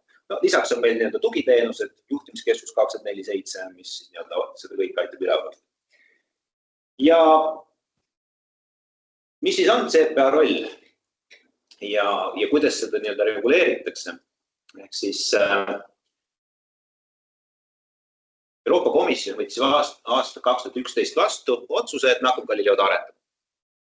Mis teenused sealt tuleb, need tulid hiljem ja siis selle raames lepiti kokku miinimumnõuded, millest lähtuda, kui kasutada PRS-tehnoloogiat või kui arendada PRS-tehnoloogiat. Et siin on nüüd siin on vahe see. Ma panin siia lühidalt sellise määrustest tulenevat nõudmised ja kirjeldused, ehk siis see alumine osa on nüüd siis ülevalt kasutajatele, ehk siis meie ülesanne on jagada kasutajad gruppideks, siis hallata neid, seada neile sellised miinimumnõuded, et millest enne oli juttu, teil peab olema turvaasutus või kasutaja peab olema kontrollitav, eks ju. Et igaühele me seda vastuvõtjat ei saa anda kasutada. Ühesõnaga seda protseduurilist juttu on siin palju, teid huvitab seda alumine osa rohkem. Ütleme siis, kui me täna räägime ettevõtlusest, eks. Ja kuidas siis ettevõtjad ja ettevõtlus saaks kas kasu või saaksid enda tehnoloogiatest seda kasutada. Siis CPA, Madis enne andis mul väga kõva tiitli siin, eks. Mina ei ole üksinda CPA, mina olen esindaja, aga see taga on organisatsioon. Ja seal, kui me räägime nüüd, kuna tegemist on piiratud taseme infoga, ütleme salastatud info, salajase infoga, siis erineval tasemel, siis sinna on seotud ka Eestis Välisluureamet. Kuna tegemist on krüptoseadmetega, krüptovahenditega, siis nemad akrediteerivad esiteks selle tehnoloogia, mis vastuvõtjate tasandil Eestisse tuleb. Ja kui me räägime tootjate poolest, siis te peate olema VLA-s akrediteeritud, teie asutus peab olema vastama teatud standarditele. Ja teine asi, mida siin ei räägitud, et mis see tehnoloogia üldse kokku teeb, eks. Üks on vastuvõtja, aga vastuvõtja sees on kaks komponenti. Üks on turvamoodul ja teine on vastuvõtja. Ja nüüd, kui te tahate nende arendamistega tegeleda, siis te puutute kokku CPA. Ja siis teil on nõudmised, teatud need nõuded, mida siis ettevõte peab täitma. Ettevõtte inimesed peavad täitma, siin oli enne juttu, et on Euroopa Liidu ettevõte, peab olema teie juhtimine, peab olema Euroopa Liidu siis kodanike ja ettevõtete käes ja teil isikutele tehakse siis taustakontroll. Me räägime salajase taseme tehnoloogiast. Kui te sellega kokku olete puutunud, siis te teate seda bürokraatiat seal taga ja neid nõudmisi. See nüüd on tootjate poolele. Vastuvõtjate poolel on, kui te olete kasutaja või integreerija, siis te saate kahte moodi seda teha. Te kas arendate seda ise ettevõtjana või te teete koostööd teiste asutuste, käis läbi näiteks Leonardo Itaaliast. Te võite osaleda integraatorina nende projektides, siis teie asutus ei pea vastama nende tootmisega tootjatele seatud nõudmistele. Eestis täna, ütleme, et CPA ei ole täna võtnud seda suunda, et me ei ole võtnud, vaid Eestis ei ole olnud vajadust minna seda suunda, et me peame hakkama CPA-d ette valmistama selles suunas, et Eestis on tootja, kes tahaks näiteks turvamoodulit või vastuvõtjat tootma hakata või osaleda selle arenduses. See nüüd oleks CPA jaoks järgmine tase ja siis me läheme juba organisatsioonina peame minema palju suuremaks. Seda siis ei saa enam üksinda teha, eks ju. Täna ma teen sisuliselt üksinda. Taustaid muidugi on olemas, eks, aga selle valmiduse loomine oleks juba teisel tasemel. Ja siis kolmas komponent on, kus CPA astub mängu, on seadmete import ja eksport. Kui te tahate Eestisse tuua vastuvõtjat, tahate seda integreerida kuskile, siis te peate CPA käest saama loa. See tähendab jälle seda, et piltlikult VLA tuleb kontrollid teid, kas teid saab usaldada või kas teil saab loa anda, seda ei tee riks, sest meil ei ole neid volitusi, selle jaoks on igas riigis ongi vastutavad asutused, ehk siis Eestis Välisluureamet, eks, ja kasutaja poole pealt Välisluureamet tegeleb Eestis, ütleme siis, Eestisse tuleva tehnoloogiaga ja edasi asutustega tegeleb kapo. Tuleb vaadata, kas ta nii-öelda usaldusväärne. Et need 2 organisatsiooni tulevad veel mängu. Ehk siis piltlikult öeldes need 3 meie RIKS, Välisluureamet ja kapo on 3 organisatsiooni, kes jagavad ära CPA rollid vastavalt siis seadusele või õigusele, mida me teha saame.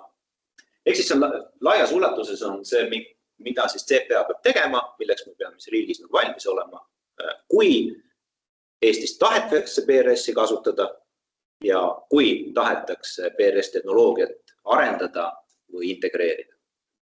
Kui seda huvi ei ole, siis CPA on lihtsalt paberimäärija, mitte otseselt ei ole, aga meil kontaktpunkt. Meil on veel üks roll, mis on siis tehnilise tarbija tehnilise järelevalve amet, ehk TTJA.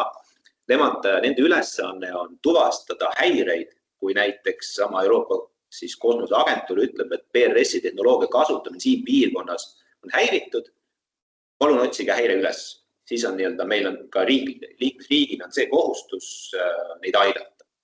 Ja TTJA teeb täna seda rolli. Nagu te ilmselt lehest loete, et kuskil GPS-i segati, eks ju, siis see on sarnane, mis on VLA või TTJA üles. Nemad reageerivad häireid. Teine küsimus on, kuidas siis tuvastada häireid. Ja siin tuleb ettevõtlusmäng ja see arendused. Ilmselt, kus Eesti ettevõtlus saab kaasa rääkida, on rakenduste arendus, ehk siis kuidas tuvastada, kas on häireid, mitte ja teine integreerimine. Kus nende oli juttu avalik teenus, siis need avalik, aga mis ta siis eesti keeles on? Kontrollitud teenus, ehk siis te saate kinnituse avalikest allikatest, kas see on PRS, kas Galileo signaal on õige või mitte, ja siis 3. taas on PRS, kus te saate tehnoloogiliselt kinnituse. Vastuvõtja ütleb teile, kas teil on õige signaal või mitte. Et erinevad tasemed, kus siis ettevõtlus saab kaasa rääkida ja kus neil roll on. Siis see ongi viimane sõin, seda osa te siit nägite, see räägite teile ära, hägun on. Aga kus siis CPA, mis ta teeb ja mida ei teeb. Kasutajate määramine, haldamine, tehnoloogia import, eksport, kontrollimine, arenduse mõistes. Ülikoolid käivad ka siia alla, näiteks kui te tahate, kui tahetaksegi uurida, kuidas siis seda PRS-tehnoloogiat kasutada mingis teatud rakendustes, eks ju. Sest täna PRS-tehnoloogia on ikkagi suhteliselt uus, ta on arendamise järgus, selle 2011 hakati looma, eks ju, 2024 on täna, nüüd me oleme selles etapis, kus tegelikkuses arendatakse Galileo 2. generatsiooni juba. Ja seal tulevad järgmised võimekused, järgmised tehnoloogilised lahendused, mida tuleks arendada ja seal pigem on selline võimalus kaasa rääkida. Et selles mõttes, et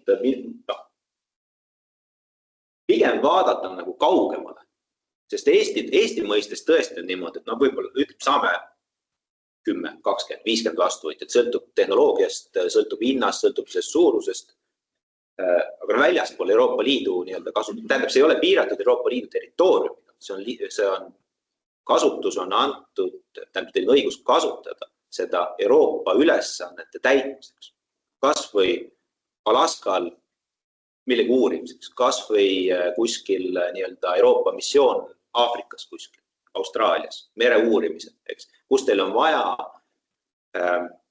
üks on asukoht, teine on aeg. Asukoha räägiti võltsimisest siin, nüüd näiteks kui me räägime ajast, millest väga palju juttu enne ei olnud, andmekeskused näiteks, kuidas digiallkiri töötab, kas me saame seda usaldada. Et seda laadi rakendused ka sinnamaani, et kui te peate, mis näiteid on tulnud, näiteks kohtuekspertiis. Kuidas teada, et see kindlustuse mõistest, ma tegin pildi, ajatempel on küljes, aga kuidas ma tean, et see täna tehtud on? Ma panin sinna aja üleeile, ja teil ei ole kuidagi võimalik seda tõestada, et see õnnetus toimus täna või üleeile. Või toimub tulevikus. Et Et ühesõnaga seda laadi rakendused, võib-olla, ma ei tea, kas uudistest vist käis läbi, üleeile oli, kus Vene uurimislaev asus juhuslikult Eestis, eks ju. Loomulikult seda laeva siin ei asunud, aga nüüd on see näide, ütleme hea võrdlus, kuidas seda spuufimise ohtu või tagajärgi siis nagu teadvustada. Tegemist oli suure tõenäosusega niimoodi, nad ise teadlikult panid selle laeva siia, sest nendel on avalik info, eks ju, artiklist loete, suure tõenäosusega on neil peal nii-öelda militaarvõimekusega GPS vastuvõtja või AIS-i vastuvõtja, eks ju, kus nad panid ise asukoha sisse, mis asus Tallinnas. See on lihtsam variant, nad tegid seda ise. Nüüd, kus see spoofing'u ja võltsimise oht tuleb oluliselt rohkem sisse, on piirivalvest oli enne jutt. Võtame nüüd näite, kus Eesti piirivalvur sõidab udus vee peal Soome lahel. Kas ta on Eesti vetes või Venemaa vetes, seal tuleb vahe sisse. Kui me räägime isejuhtivatest sõidukitest, maa peal me teed näeme, eks ju, aga kes üleeile sõitis hommikul 100 meetrit nähtavused kõik, te võite enda tähtede järgi navigeerimise või maakaartide järgi navigeerimise ära unustada. Ja seal tuleb PRS-tehnoloogia mängu, kus te peate usaldama seda infot ja asukohta ja aega, mis teile tuleb kosmosest. On teist tehnoloogiaid ka, eks. Saate inertsiaali ka ennast seal, droonid, eks ju, lennukid, veesõidukid. Et seal on see valdkond, kus siis PRS võib omada väga kasulikku efekti. Ja kui enne oli jutt, et on tegemist tsiviiltehnoloogiaga, siis see ei tähenda, et kaitsevägi ei tohi seda kasutada. Selle mõte oli selles, et kui et kaitsevägi ei saa manipuleerida sellega, erinev kaitseväed, eks ju, üle Euroopa Liidu, nad ei saa manipuleerida signaaliga, ehk siis seda teha ebatäpsemaks, nad ei saa seda kinni keerata, et see on nii-öelda tsiviilkontrolli all, aga nad saavad seda kasutada. Ehk siis kasutajate ring on siis nii-öelda liikmesriikide enda otsustada, seal ei ole otseselt midagi piiratud, aga see liikmesriik siis otsustab, mille jaoks nad kasutavad ja kui nii-öelda laias ulatus on seda arendanud. Nüüd tehnoloogiliselt veel, kuidas üldse PRS-signaali saab vastuvõtja, on kahte tüüpi. Üks on nii-öelda standalone vastuvõtja, ehk siis see aparaat võtab signaali vastu. Ja teine tase on, mida nüüd arendatakse edasi, on nii-öelda serveripõhine autentifitseerimine. Et see sama turvamoodul ja vastuvõtja, turvamoodul, mis krüptib lahti signaali, asub teil kontrollitud keskkonnas, serveris, ja siis need vastuvõtjad, mis asuvad kuskil kaugemal, nendele siis kinnitatakse, et jah, sa oled õiges kohas, aga selles vastuvõtjas enam nii-öelda piiratud ja salastatud teavet ei ole, mis muudab selle kasutamise oluliselt lihtsamaks. Tänased siiamaani probleemid on sellest see vastuvõtja, mida need digitaaliselt toodavad, eks ju, salastatud tase, seda siia tuppa ei saa tuua. Ja siis on küsimus, kuidas te kasutate seda, kuidas te uurite seda. Teil peavad olema nii sellised ranged piirangud selle nii-öelda katsetamiseks. Ehk siis täna reaalsus on see, et Eestis suure tõenäosusega praktiliselt mitte keegi pole vastuvõtjat näinud. Ja nüüd oodatakse, et arendage midagi. Keeruline. Ei ole ka rakendusi, et te võtate PRS-signaali vastu, te isegi ei saa meie juures seda teha, sest ka meil ei ole vastuvõtjat. Ja selle arenduse pool siis käibki praegu nüüd koostöös Euroopaga. Euroopa on, nemad siis toetavad nende nii-öelda ütleme siis demo vastuvõtjate arendamist laiemale ringkonnale, aga rahvusvahel liikmesriigid ise on teinud ka oma nii-öelda sõltumatuid arendusi. Meil on õigus, meil Eestil oleks ka õigus seda arendada, uurida kõike, kui oleks vajadus selleks. Kui tuleks mõni asutus, mõni ettevõtjad, ma tahaksin õudselt seda arendada, looge meil see võimekus. Siis CPA-l ja riigil on siis otsustuskoht, et kas me investeerime sellesse raha, sest me näeme, et esiteks ta on majanduslikult kasulik, või ta on meie julgeoleku mingiteks tegevusteks vajalik. Ehk siis võib-olla sõnum teile on see, et kui kellelgi on huvi selle tehnoloogiaga, kas seda uurida või rakendada või osaleda kuskil suuremas koostöögrupis, mõne teise ettevõtte koos arendada või integreerida, et siis selle jaoks CPA ongi. Et suure tõenäosusega, kui te Euroopa poole pöördute, siis see tuleb meile tagasi.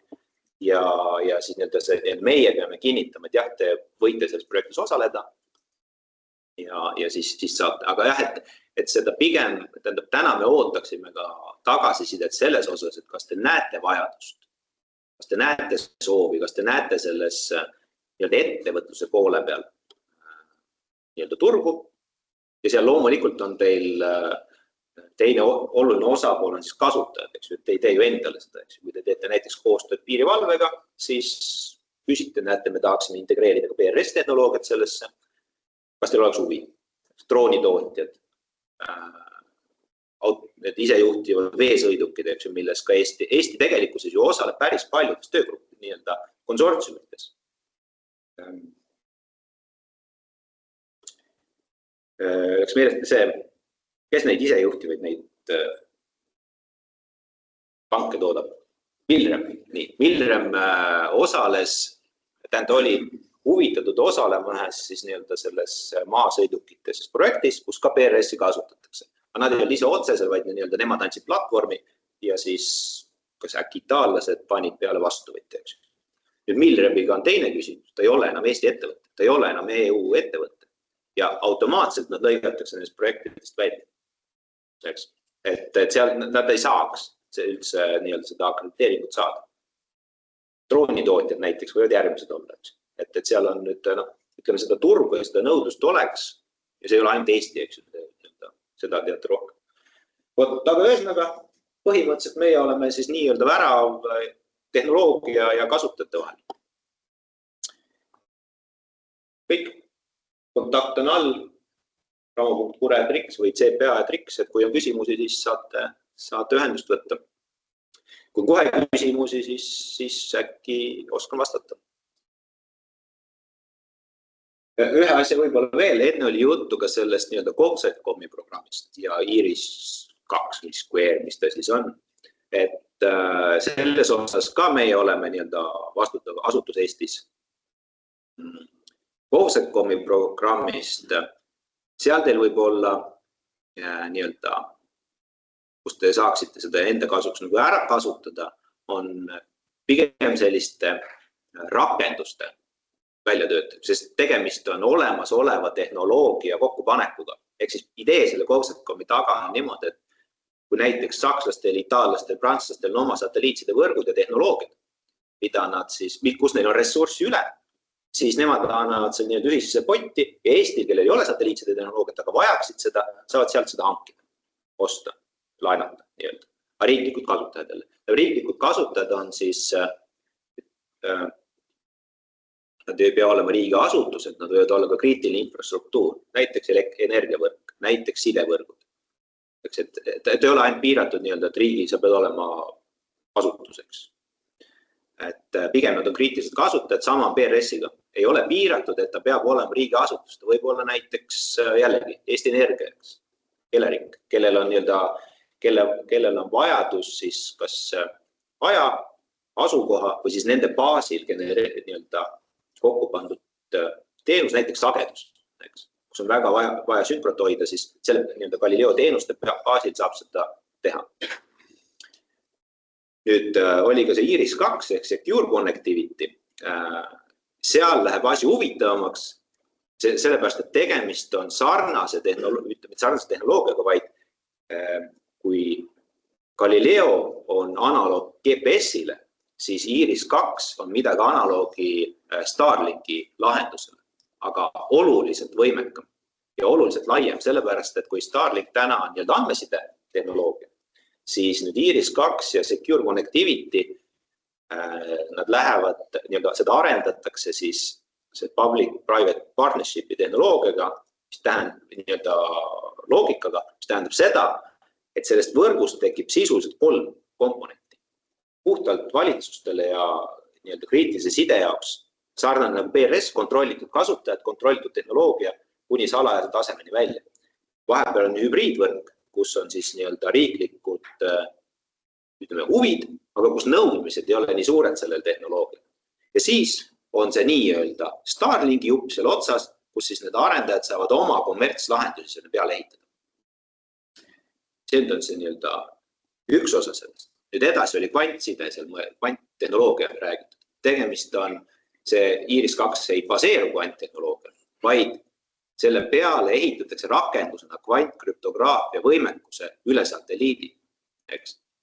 Ehk siis point on selles, et nendele uues IRIS 2 võrgustikku saavad ettevõtjad, riigid peale osta oma seda nii-öelda payload'i, ehk siis oma rakendust. Kui te mõtlete välja mingi maa jälgimise süsteemi näiteks, siis te saate jupi sellest sati tehnoloogiast, sati platvormist endale reitida ja saate enda võrgu üle maailmast valmis heitada.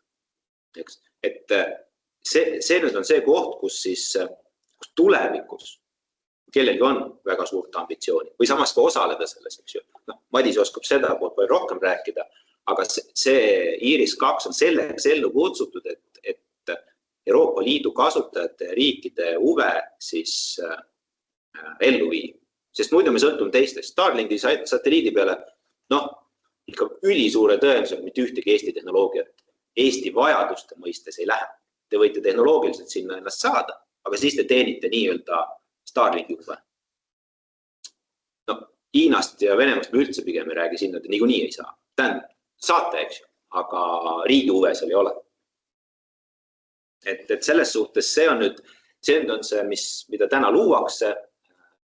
Täna ollakse sealmaal, et on hanked selle tehnoloogia väljatöötamiseks. Loodan, et nüüd lähiajal nii-öelda kinnitatakse, et saab sellega päriselt pihta hakata. Jutud järgi 24 lõpp pidi olema teenus üleval. Täna pole hangetki lõppiidud, aga see tuleb, selle nimel töötatakse. Et ta võib-olla ei tule nii kiiresti, kui tahaks, aga ta tuleb ja selles mõttes oleks mõistlik valmis olla nendeks võimalusteks, mis sinna tekivad. Loomulikult riigil võivad ka seal huvid olla, siis nad pöörduvad jällegi Eesti ettevõtjad, pool äkki te saate selle ära teha kuidagi. Et seal nii-öelda tuleb see koostöö koht. Aga küsimused või midagi segane? Põhisõnum on see, et me oleme Eestis olemas, kui teil on huvi, siis saate meie poole pöörduda. Ühte või teisipidi meieni jõuab. Nii et igal juhul väga hea ettevõtmine, et seda tehnoloogiat ja valdkonda siis tutvustatakse. Aitäh, Ramo, sa tegid ära meie 3. infopäeva peaaegu, aga me teeme sellest hoolimata järgmise aasta alguses ikkagi just nimelt selle Koblat.com-i IRIS ruudus kosmose internet teemalise ürituse. No mina rääkisin selle mäe siukse osa ära, peale alla terve mägi. Teemasid jätkub. Aitäh.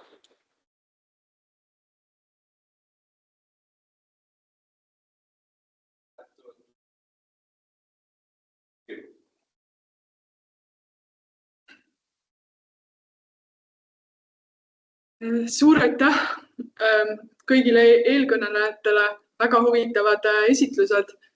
Thank you also, Elena and Antoine. Very interesting and educative presentations.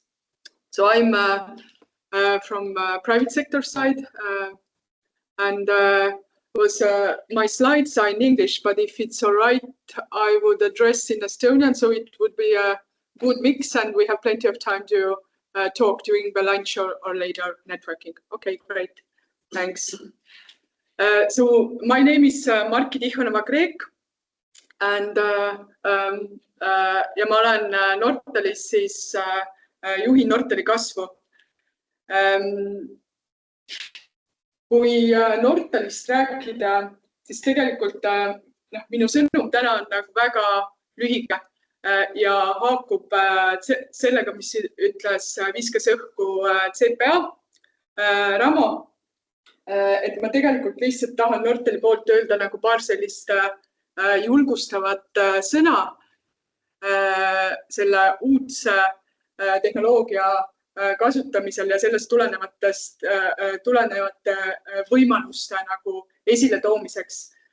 Nortal üldiselt on siis, me nimetame ennast Digital Transformation Powerhouse. Meil on täna juba 26 kontorit üle maailma ja Eesti turg on olnud meie alguspunkt, nii et see nõue on meil täidetud, et me oleme Eesti ettevõte, aga tegelikult me oleme siis üle maailma erinevates lokatsioonides esindatud ja Eesti turult tuleb käivet meil täna ainult 10%, nii et võib öelda, et Nortal on nagu ka mõnede muude Euroopa Liidu riikide ettevõte.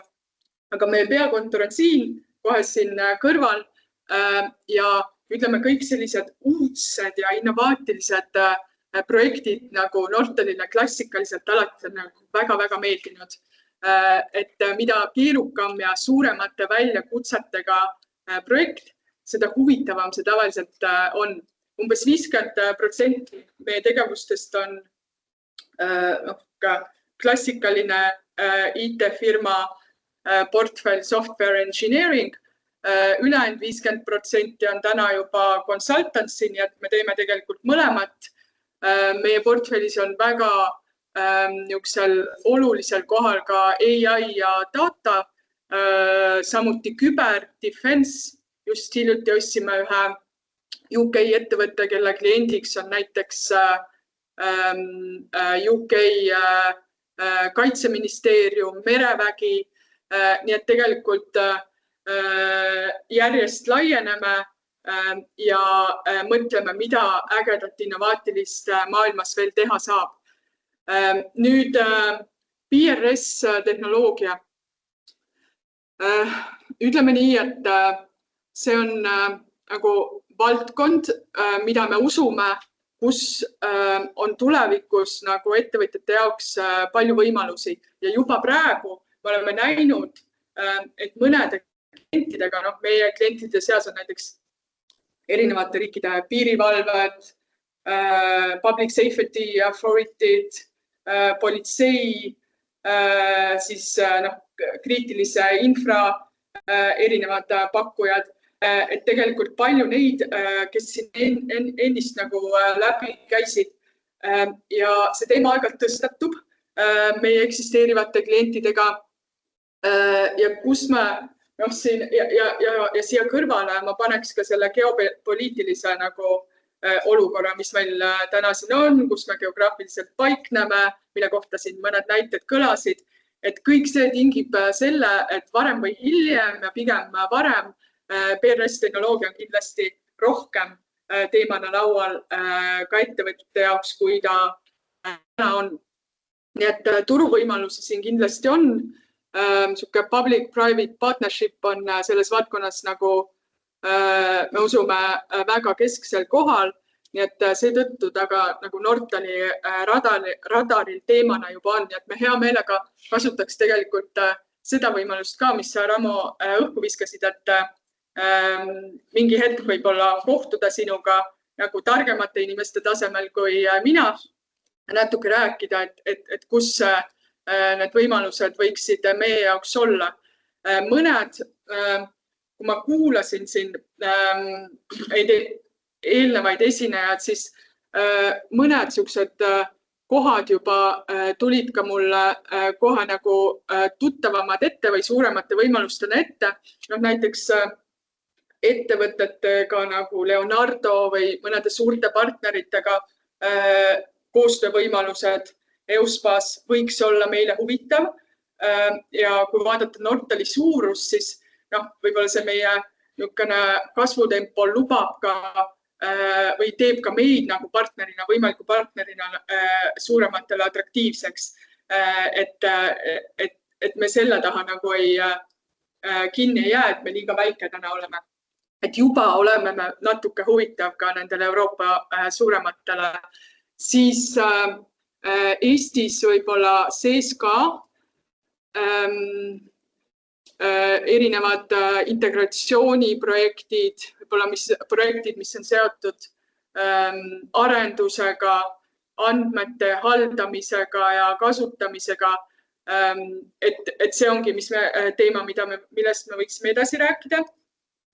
Ja siis kolmas koht, kus mul tekkis nagu mingisugune suhestumine, oli meie mõnede Euroopa klientidega. Kohe tekkis kuklasse mõte, mis puudutab Saksamaad, sest seal tegelikult meie klientide hulka kuulub nii kriitilise infra asutusi ja kliente ka näiteks emergency services sealt valdkonnast, nagu mõned kliendid Saksamaal võivad suhestuda selle valdkonnaga, maritime nagu teemana ka seotuna AI ja küberiga on kindlasti nagu Euroopa mastaabis üks meie võimekusi.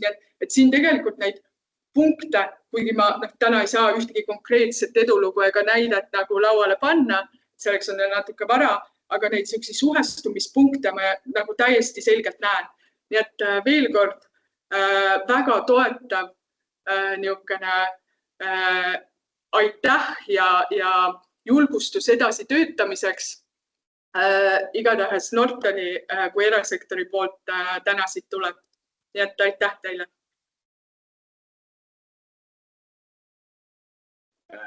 Olen Aivar ja Riigikantselei strateegia büroost liigun sujuvalt edasi.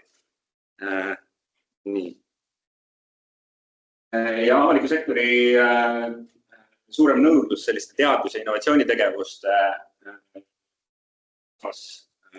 tahame näha ka innovatsiooni erasektoris. Me ei räägi siin ainult kitsalt sellest, et meil on valdkondlik ministeerium, haldusala mingisugune asutus, mis näeb oma probleemi, me üritame seda nagu laiemalt vaadata ja kui võimalus näiteks on teatud infosüsteemide, teatud intellektuaalomandi juures jätta võimaluse erasektoril seda kasutada majanduslikult kasutada muidu.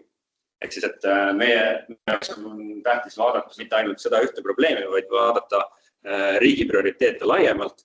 Ja siit tulebki Eesti 2035 eesmärgid, ma ei hakka siin pikalt peatuma, igal valdkonnal on oma teekaardid olemas ja kui taotlus esitatakse, siis me lihtsalt vaatame, et nad oleksid ja hindamiskomisjon vaatab seda, et need oleksid tihedalt seotud nende riiklike eesmärkidega, kuhu ühiskonnana, kus riigina, kus majandusena me püüame jõuda.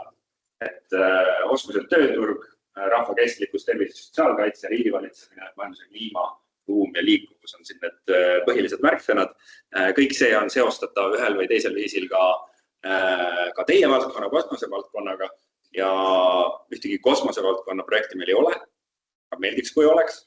Et kindlasti kaaluge ja kuulake siis praegu ka kaasa. Midagi ja kuidas toetatakse. Me oleme fokusseeritud katsetamisele, mitte valmis lahenduste hankimisele. Ehk siis näiteks, kui on mõnel ametkonnal vaja uuendada infosüsteemi lihtsalt, siis me ütleme, et see ei ole tegelikult mingisugune innovatsioonihüpe, siin ei ole kasu lõigata mingisugusest innovaatilisest riigihanke või siis innohankest nii-öelda. Et meie üritame nagu just selliseid, nagu siin allpool öeldud, suur risk, suur potentsiaalne kasuprojektidele fookus panna. Ja ka minu enda kogemus oli selline just, et miks taotlusega Innofondi tulin, oli see, et majas sees oli muidu otsustatud, et me lähme teatud projektiga edasi, aga siis, kui me neid riske kaalusime, siis leiti, et need riskid on liiga suured ja siis huvitaval kombel nädal aega hiljem tuli minu praegune ülemus Anne Jürgenson sinna Haridus- ja Teadusministeeriumisse ja tutvustas meile fondi ja sealt me saime uue tuule sellele konkreetsele projektile, jõuan ka selleni korraks. Ja idee esitaja võib olema avaliku sektori asutus. Ettevõtted on tihti partneriks avaliku sektori asutustele, aga valmis tuleb olla siis selleks, et see idee, kuigi me tegeleme ärikaitse saladusega loomulikult ka, siis idee tuumiku osa võib minna nagu avaliku hanke kaudu kellele teisele ka, et selleks tuleb valmis olla, aga on olnud mitmeid juhtumeid, kus mingisugune ühiskondlik probleem, millele tõesti riik otsib lahendust, on juba nii-öelda peas või poolenisti ära lahendatud erasektori poolt ja siis tullakse sellega siis koos võib-olla või esitatakse vähemalt see mõte läbi selle avaliku sektori asutuse. Ja meie jaoks on kõik täiesti avatud protsess, kaasa arvatud teadus-arendustegevus, siis me korraldame ka avaliku konkursse, mitte ei anna seda kellelegi konkreetsele ettevõttele. Loomulikult kasutame innovatsiooni toetavaid hankeid. Esimeeskond on meile toeks, nemad teevad tegelikult meist isegi rohkem kogu sellest asjast kõvasti ja on siin nagu kompetentsikeskus, aitavad projekte eelnevalt ja tegelikult ka meie riigikantseleis. Meie propageerime tegelikult mitte ainult meie enda töös, vaid ka laiemalt seda, et avaliku sektori asutused kasutaksid kompetentsi sisseostmist seal, kus nad seda vajadust näevad. Kui neil majas sees ei ole, siis lühikene nii-öelda sutsakas teha sellega, et sa räägid valdkondliku eksperdi, saata nädalaks paariks nagu enda meeskonda, on tegelikult väga vajalik teatud juhtudel ja kindlasti propageerime seda, et sellist võimalust kasutatakse. Meie kasutame seda samamoodi, intellektuaalomandi, kas või nende innovatsioonihangete osas teinekord on vaja mingisugust konkreetset aspekti arutada, et meie toome neid sisse ja aitame läbi nende inimeste, läbi selle kompetentsi kaasamise ka avaliku sektori asutustel siis tellida näiteks seda tööd, mida vaja teha, et läbi hangete kõik meie tegevused toimuvad. Ja loomulikult teaduspõhised ja uuenduslikud lahendused. Projektide maht varieerub väga palju. Kuskil 400 000 eurot on kõige väiksemad projektid, mis meil on praegu töös olnud. Need võivad ulatuda seal üle miljoni, aga me oleme hästi paindlikud. Meil ei ole kuskil meetmesse sisse kirjutatud, et ainult sellises vahemikus. Oleme ise öelnud, et kui mõni asutus tuleb meie juurde sellise potentsiaaliga nagu näiteks nii-öelda uus XD, et mingisuguse uue sellise hädavajaliku komponendiga, siis tegelikult me võime teha palju suurema investeeringu sellesse ja sellesse projekti olenevalt sellest, just mis tema potentsiaalne kasu ühiskonnale, majandusele ja nii edasi on. Oleme hästi paindlikud ja ei jää sellesse kinni. Kõik hanked seni on olnud siis rahvusvahelised hanked. Ja projektide eeldada pikkus jällegi oleme hästi paindlikud. Me ei eeldagi, et kui on uus XD nii-öelda loomised, siis me teeme selle 18 kuuga ära selle projekti, aga keskmiselt 18 kuud on mõned lühemad, mõned on oluliselt pikemad, 2 aastat ka siin ei ole väga erakordne, aga meede ise, fond ise tegutseb praeguse rahastusega siis 2029. aastani, kus peavad olema kõik tegevused juba kokku tõmmatud ja ära lõpetatud, et siis võib-olla veel 2027.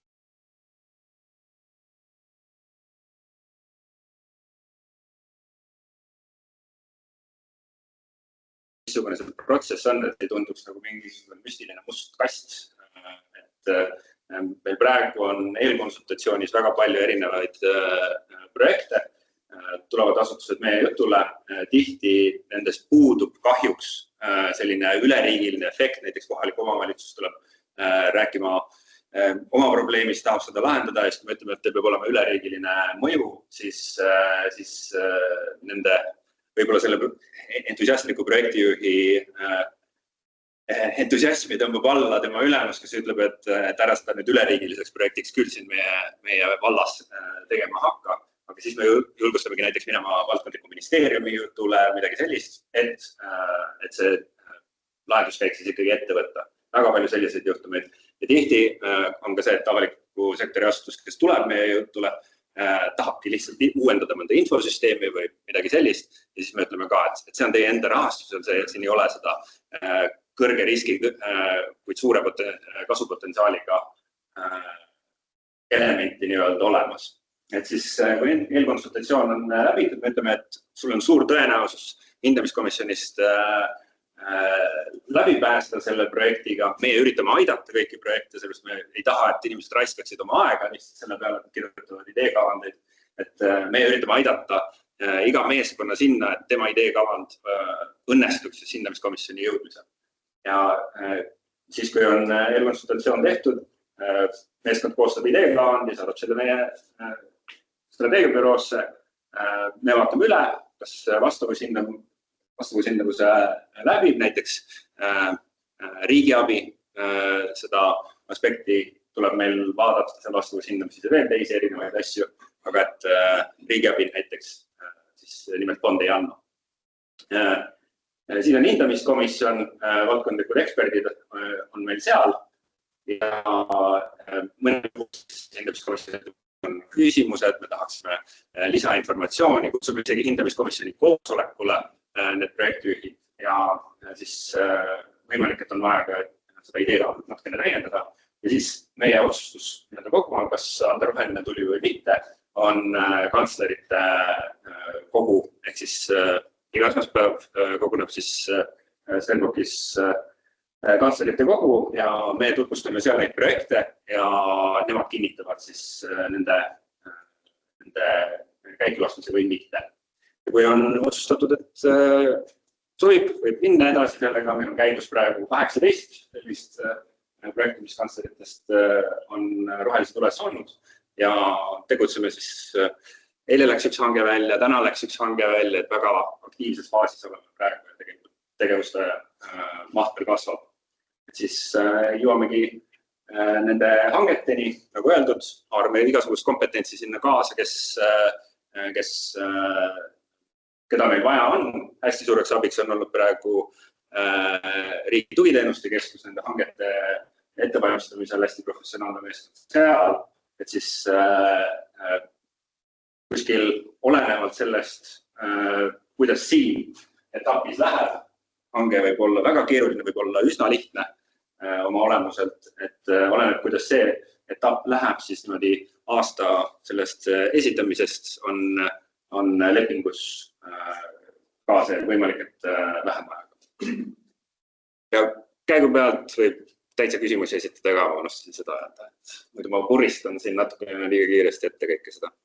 Aga ma läheks natuke lihtsalt praktilise poole peale, et mis projektid meil siis praegu töös on. Nagu öeldud, kosmoseprojekti nii-öelda ei ole, aga siin nimekirjas võiks see oma koha leida küll, et ma ei hakka vist pikalt igast konkreetsest projektist rääkima, mul on ühe konkreetse projekti kantslerite kogule näidatud slaid ka olemas, aga näiteks Justiitsministeerium otsis uusi lahendusi keelatud esemete ainete avastamiseks vanglates, siis meie enda projekt, see RK riigikantselei, meil on siis käigus suurele keelemudelile toetuv tekstiandmete targa otsingu lahendus, see kõlab väga krüptiliselt, aga tegemist on sisuliselt, kujutage ette ChatGPT, kuhu sa võid sisse panna kõik oma riigiasutuse näiteks kas või salajased dokumendid, eks ole, ja nendega suhelda. Et meil on prototüüp juba esimene hankeosa on valmis ja oleme üsna elevil sellest, et see nii hästi veel ei tööta, aga tal on kõva potentsiaal, et meil on 2 hanget veel ees. Et üritame siis anda võimaluse kõikidele riigiasutustele oma sisemise dokumentide kogu pealt teha palju paremini niisuguseid eelotsuseid või lihtsalt suhelda kogu oma andmebaasiga, mida muidu lihtsalt ei ole hoomatav ühel töötajal teha. Tahame siis selle võimaluse aasta jooksul anda, eriti elevil oli Välisministeerium, kelle põhitöö ongi memode, jutupunktide ja kõikide selliste asjade koostamine ja kõik on hästi salajane või sisemine. Nii et potentsiaali on. Siseministeerium loodab jõuda nüüd uue põlvkonna 112 medaabi ühenduseni, kus siis on võimalik ka näiteks kurtidel, pimedatel erinevate inimestega ligipääs. Mis veel siin taigi võib-olla minema, kes seisab renoveerimismaraton, kes ei ole kuulnud ja Kliimaministeerium ja TTA tahavad siis automatiseerida energiamärgiste arvutamise. See on üks suur projekt. Vaatan meel, mis mõni siin.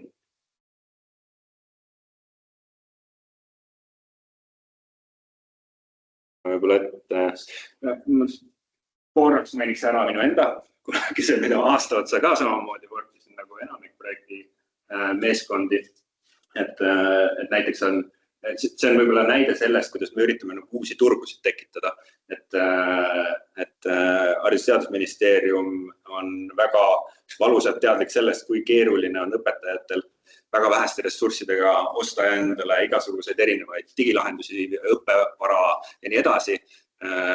13 aastat ei ole tõusnud see toetus ja õpetajad on kulutamas ka iseenda raha selleks, et osta õpilastele siis õppevara, mis nende niigi madalat tasu veel vähendab, et tahame luua siis sellise turuplatsi prototüübi, kuhu oleks võimalik erinevatel riigiasutustel, erasektoril, mis iganes suunata raha selleks, et saaks osta nagu hariduse stebi. Võib-olla kui kujutad ette stebid, siis sarnane lahendust õpetajast väga lihtsalt endale osta seda, mida tal vaja on, et enda tööd paremini teha. Siis täna hommikul just läks välja Tolliameti närvilivõrgu mudelitel põhinev riskianalüüs, ehk siis vaadata, mis sidemed on maksukäitumises selleks, et kokku hoida jällegi 300, minule üllatuslikult suure 300 Maksu- ja Tolliameti analüütiku tööjõudu üle riigi katab siis 300 ametnikku, kelle arvu võiks saada tegelikult vähendada, käsitööd vähendada kõvasti läbi selle, et me automatiseerime kogu selle protsessi.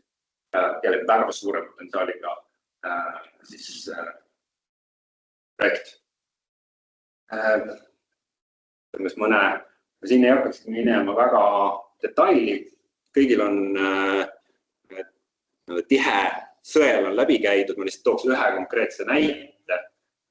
See on siis sama slaid, mida me näitame siis, kui me läheme kontserdikogusse ja toome välja siis erinevaid aspekte. See on siis A6D projekt, et lühidalt kokkuvõttes tahate võib-olla Narvast Sõrvesäärde jõuda kujundlikult ja läbi selle arenduse oleks teil võimalik osta üks pilet selleks, et seda teha.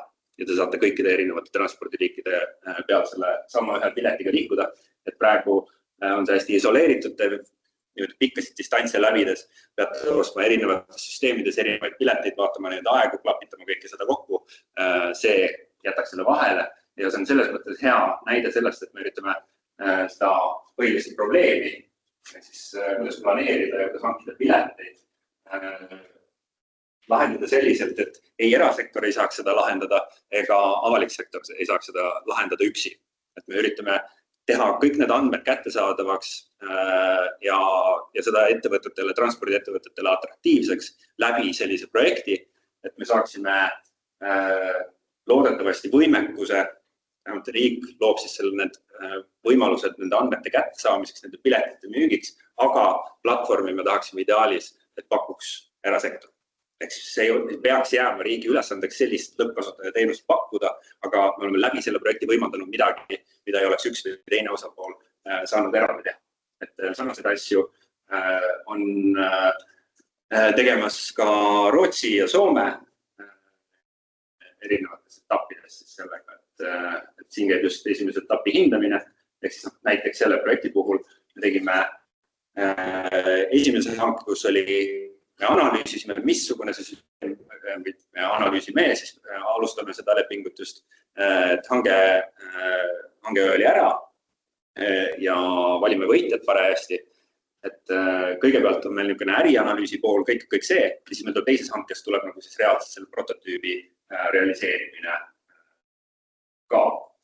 Ja ma ei hakkakski siit rohkem detaili minema, 2 aastat ja ligi 1 miljon eurot on see projekt. Loomulikult innovatsioon on alati räpane, selles mõttes, et seal võib juhtuda igasuguseid viivitusi, igasuguseid ülekulutusi. Me peame nagu mõistlikult lähenema sellele, et me ikkagi paindlikult lubame nendel projektidel siis ka tingimusi natukene muuta. Üritame just sellele paindlikkusele mängida. Ja nüüd meie fondi sügisene tähtaeg on 31. oktoober lõpus ja üks oluline muudatus selles voorus on, et kuna me hetkel oleme ainult 3 kõikide nende erinevate projektide peale, siis ausalt öeldes meil jaksu on otsa saamas 18 projekti käigus ja võtame aina juurde neid ka praegu, et oleme oma maksimumtaset saavutamas, aga sügiseses voorus me siis võtaksime need, kes taotlema tulevad partneriteks ja see tähendab seda, et nende hangete tegemine, lepingute sõlmimine ja aruandluse asutamine oleks siis seal avaliku selle asutuse asutuse poole peal, mitte meie peal. Aga projektijuhi kulud saab katta sellest projekti eelarvest, seda me rahastame ka fondi eelarvest, nii et seda me muidu ei teinud. Kui partneriks ei tule, siis pidi iga asutus ise projektijuhi muretsema ja meie katsime ainult projekti siis selle hanke kulud. Nii, ja sügisel me teame, et tõenäoliselt on see maksimumpiir kuskil 6 miljonit eurot, 5-6 projekti võtaksime sisse ja see jällegi jätame ruumi selleks, et kui tuleb tõeliselt hea idee, tõeliselt suur idee, tõeliselt suure potentsiaaliga idee, siis võib seda suurendada. Ja eelkonsultatsioon on kohustuslik, et see on väga lähedal, see tähtaeg ka, et lihtsalt saaksime aimu sellest, mis projekt üritab teha, et me saaksime neid suunata. Kõik taotlused on läbi kukkunud, mis ei ole eelkonsultatsioonis käinud. Kui te kirjutate täiesti nullist ise, saadate viimasel päeval teele, siis see on suhteliselt kindel, et see kahjuks ei õnnestu, sellepärast me saame hindamiskomisjonit. Me oleme õppinud tundma fondi tiimina hindamiskomisjoni rõhuasetust ja siis me üritame suunata, aidata nendel meeskondadel siis oma taotlus parandada ka. Ja selle eelkonsultatsiooni käigus saadame siis selle Wordi dokumendi välja, kus on, et me ei taha, et see ripuks üleval just sellepärast ära hoida seda, et kõik lihtsalt viimasel hetkel saadavad ja ei ole, kõigil on tühja tööd palju olnud, et seda ära hoida. Ja Riigikantselei kodulehel avaliku sektori innovatsioonifond saab vaadata need soovitused juhised projekti esitajale, seal on tingimused kirjas ja niisugune väikene kamp meid on ja siis võib minuga täiesti ühendust võtta riigikantselei.ee, et nendest tingimustest täpsemalt teada saada. Ma väga pikalt ei tahaks rohkem puristada, mul on siukene hirmus slaid veel ja siuke hirmus slaid veel, aga ma läheksin nendesse detailidesse, kui teil on küsimusi täpsemalt ka, et siis saame vaadata nendele tingimustele otsa, mis kodulehel nagunii üleval on. Mulle siuksed slaidid üldse ei meeldi. Mis projekti kaugemale jõudnud? Kõige kaugemale ongi, mina liitusin, eks ole, kevadel meeskonnaga ja just need esimesed siin kõige kaugemale, ma ütleksin, ongi siit jõudnud, et Justiitsministeeriumi see vanglate lahendus, ma ei ole väga hästi kursis selle, kuidas seal praegu konkreetselt läheb, aga näiteks sama meie see keelemudeli projekt, seal oleme reaalse prototüübi juba esimese valmis teinud, see on väga väiksemahuline, aga seal on näiteks sees siis, eile just rääkisin, aga demosime natukene seda keskkonda, et seal on siis kõik riigihanke registri andmed, kõik riiklikult tellitud uuringud, riigi teataja, kogu sisu on kraabitud sinna sisse hästi palju sükest nagu tekstipõhist informatsiooni, millele siis see tekst mudel juba viitab. Aga pikk teekond on seal käimas. Ei ole väga pikalt toimetatud. Lõpetatud ei ole mitte ühtegi, jah. Et me oleme nii värske veel eelmisel aastal alles alustatud, nii et turistan, õpime ise käigu pealt ja tahaksime veel rohkem teha sellised lihtsalt seal, kui on esimene etapp, on tihti sellistel suurtel projektidel just see analüüsi pool vaadata, nagu karistada kogu süsteem ära, eks ole, mida on vaja luua, kõik need erinevad aspektid, siis seal me oleme just selle kvaliteedi peale rõhunud, 60%, eks ole, on nagu sisu ja 40% on hind, mõjutab seda.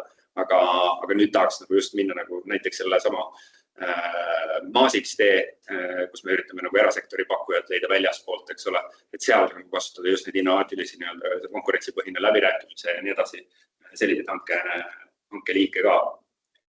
Ma ei oleks kunagi kujutanud ette, et ma nii põnevil hangetest räägin, et veel aasta aega tagasi oli see väga hirmus minu jaoks, aga tegelikult see maailm ei ole üldse hirmus.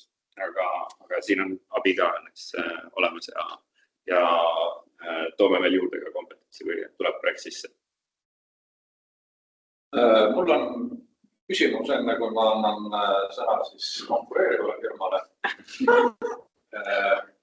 Kes pani kokku käsiraamatu, nüüd on huvitav vaadata, kas see kattub teie nägemusega. Aga enne seda mul on küsimus, et ma tean, et see uudsed lahendused keeratud esemete ainete avastamiseks vanglates teeb koostööd G-Scanniga. See oli teie saidi peal kenasti olemas. G-Scan vaatab tõesti sellistest asjadest läbi, millest tavaliselt läbi ei nähta. Aga kas oleks võimalik lihtsalt niimoodi ettekujutuse loomiseks, et kes on need ettevõtted, kes siin teistes projektides kaasas on?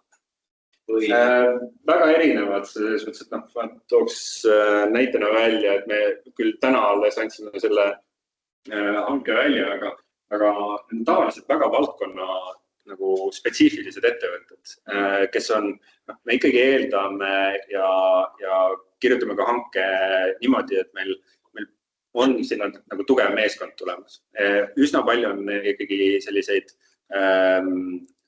analüüsi, äriarhitektuuri koostamise, niisuguse ettevõtte, me räägime siit Civita, me räägime Praktis ja PwC, sellised ettevõtted, kui me räägime nagu niisugust analüüsi etapist, aga me tegime selle Maksu- ja Tolliameti hanke tegime, ehitasime üles, nii ma tohin rääkida, just 3 tundi tohin juba rääkida sellest, et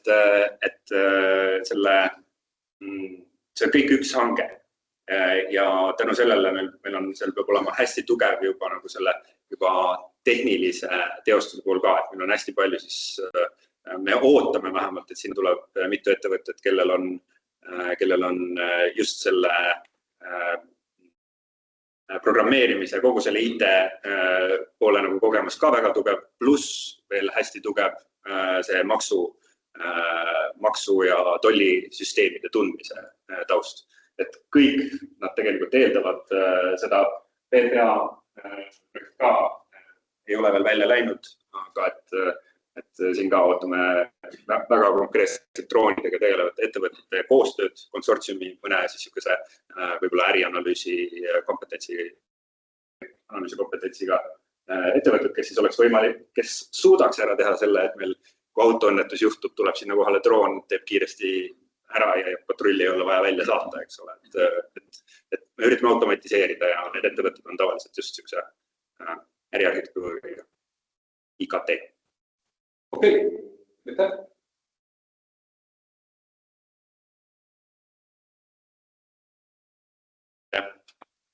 Ja nüüd siis jätkame käsiraamatu teema. Ja me oleme mina olen juba 2 korda saanud seda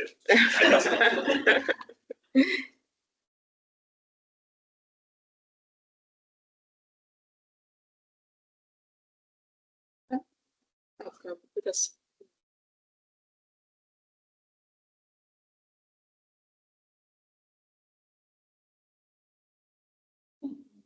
Ja edasi minema.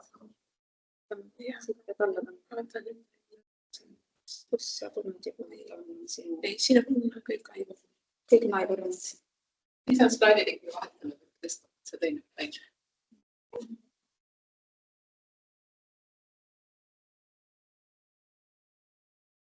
Ei, see oli see. Jah.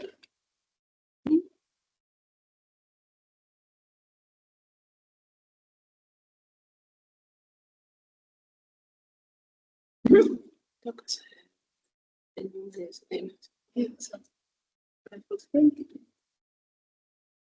Nii, see on.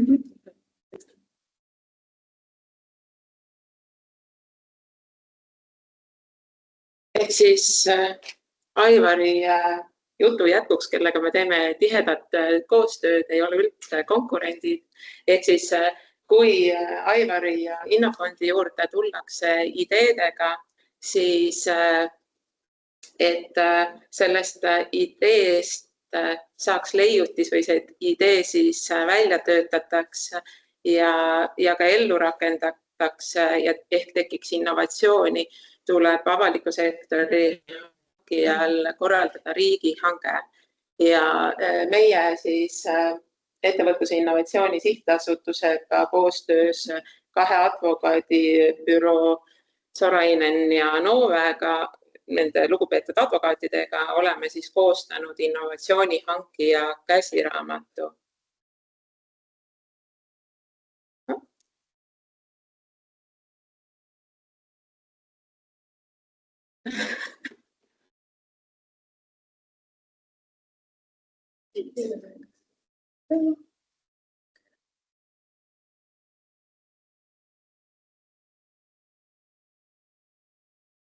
Innovatsiooni hankija käsiraamat ei ole käsiraamatu kujul välja prindituna kättesaadav, vaid see on leitav veebis, kus on siis 50 lehekülge sisutihedat materjali, aga tänapäeval keegi ei jõua nii suurt ja mahukat dokumenti läbi lugeda, isegi olen proovinud, olen jõudnud maksimum poole peale, siis oleme selle tõstnud veebi, jaotanud ta 9 peatükiks. Need omakorda alapeatükkideks, et kui kellelgi on probleem või küsimus, millele ta lahendust otsib, siis on sellest käsiraamatust lihtne vastust leida.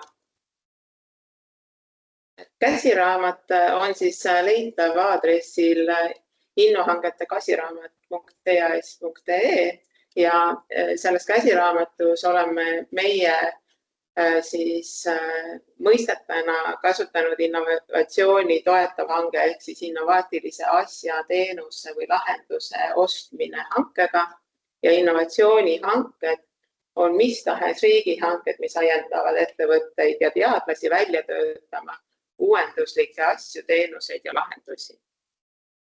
Nagu iga projekt, iga hange algab planeerimisest. Ja põhjalik eeltöö tagab sujuva menetlusprotsessi, ehk siis alustada tuleb varakult. Kõigepealt tuleb õppida tundma turgu, kas üldse on võimalikke pakkujaid, kes sulle sinuga koos seda teenust ellu viima hakkavad ja kui palju neid on ja kas turg on valmis sulle pakkujaks tulema. Nügi konkurentsi, ehk siis mida rohkem sul on pakkujaid, seda parema tulemuse sa eelduslikult saad. Kasuta paindlikke menetlusliike, ehk siis kasuta riigihanke läbiviimiseks neid menetlusliike, mis võimaldavad sul taotlejatega läbi rääkida. Ära reguleeri üle, et mida täpsem on su tehniline kirjeldus või see probleemi püstitus ja seletus, seda parem on pakkujatel aru saada, mida sa soovid saada, aga ei tasu üle reguleerida, ehk siis tingimustega ennast kinni kirjutada, vaid las pakkujad tulevad ja pakuvad sulle oma lahendusi.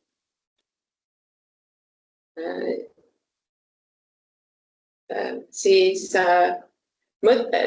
mõtle läbi intellektuaalomandi strateegia, ehk siis milliseid õigusi sa vajad ja millised õigused on mõistlik jätta ettevõtjale. Juhi lepingu täitmis selles osas, et kui sa näed lepingus tekivad probleemid või mingid murekohad, siis reageeri kohe, ära jää ootama, et see laheneb ise, üldiselt see ise ei lahene. Juhi riske. Innovatsiooni juures on väga suur risk, et innovatsiooni ei teki või see innovatsioonihange ebaõnnestub. Et selles osas on soovitus asutuse siseselt juba kokku leppida, millised on need riskid, mis on aktsepteeritavad, kuidas neid maandada saab ja kuidas katta siis sellest ebaõnnestumistest tekkiv kulu. Ja ootuste juhtimine. Meil kõige kallim varaaeg, et seda on alati ju vähe, et kuidas siis juhtida neid ootusi, mis on sätestatud ajale ja selleks oleme me siia käsiraamatusse loonud hankekalkulaatori, mis töötab sarnaselt palgakalkulaatoriga ja et see kiiresti leitav oleks, siis ta ei ole ainult käsiraamatus, vaid kui te panete Google'isse otsingusse hankekalkulaator, siis tuleb ta valikus esimeses. Ehk siis, kui te olete panemas kokku hankestrateegiat, ehk siis millist menetlusliiki valida, siis valite sealt 6 menetlusliigi, siin näitena valitud ideekonkurss, lepingusse soovitakse minna mais 2025. Sa tead, et enne hankega alustamist või selle lähteülesande koostamist oleks vaja teha turu-uuring. Hankes tahad kasutada kvaliteedi hindamist, läbirääkimisi võib teha mitmeetapiliselt, siin on valitud 1, siis kalkulaator annab sulle vastuse, et hiljemalt november 2024 peaksid sa selle hanke ettevalmistamisega alustama, et siis jõuda maikuus lepingusse. Peatükis rohkem pakkumusi, parem tulemus. Toome me näiteid ja selgitame, mida siis hankija teha saab selleks, et olla pakkujatele parem partner. Selleks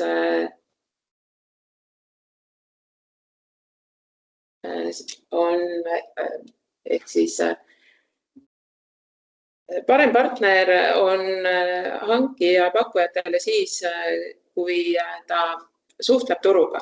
Samamoodi korraldab infopäevi, selgitab oma vajadusi, lähtub riigihanke alusdokumentide koostamisel põhimõttest nii palju kui vajalik, kuid nii vähe kui võimalik. Ehk siis, kui sa soovid passiivmaja, võimalikult siis energiatõhusat maja tellida, siis ära unusta, et majad peaksid avad ka olema, et muidu võid saada lihtsalt betoonis kasti ja väga energiatõhusa ja passiivse hoone. Innovatsioonihangetes tuleks hankijal kindlasti hinnata kvaliteeti. Kvaliteedi hindamine paneb pakkujaid omavahel nutikuses rohkem võistlema. Ehk siis sa saad juba eos tõenäoliselt paremad lahendused. Anna pakkujatele piisavalt pikk tähtaeg pakkumuse esitamiseks. Siin on hea lakmuspaber see, et kui kaua sinul endal kulus selle riigihanke alusdokumendi väljatöötamiseks, siis mõistlik on umbes sama pikk aega pakkujatele anda. Kui pakkujad küsivad selgitusi riigihanke alusdokumentide kohta, kui juba menetlus on alanud, siis ei ole otstarbekas vastata, et vastuse leiate riigihanke alusdokumendi lisa 3 punktist see ja see. Pakkuja küsibki, et saada selgitust, siis ole viisakas partner ja selgita põhjalikult ja ammendavalt. Kui on võimalus, siis soovitame maksta pakkujatele ka hankes osalemise eest tasu. Eriti mitmeetapiliste menetluste puhul, kus pakkuja peab väga palju töötunde panustama, teadmata, kas ta saab selle lepingu või ei saa. Tihtipeale riigihangetes või enamus juhtudel riigihangetes saab lepingu 1 pakkuja.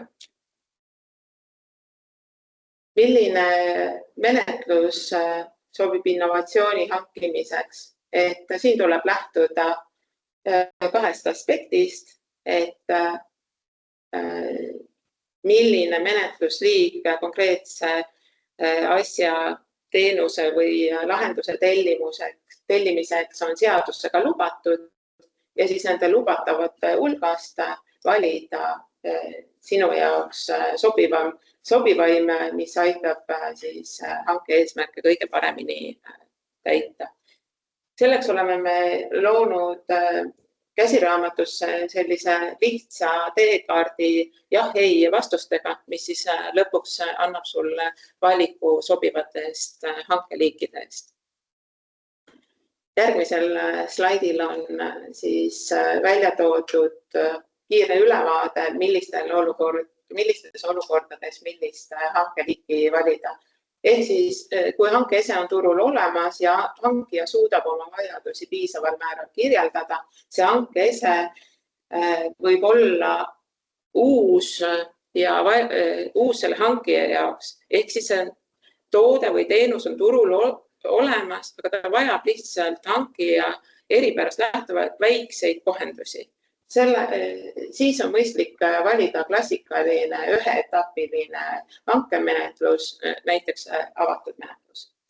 Kui hankija suudab minimaalse detailsusega vajadusi kirjeldada, kuid asi ja teenus ei ole veel turule jõudnud, on arendamisel või see on kasutuses mõnes muus sektoris ja ta vajab siis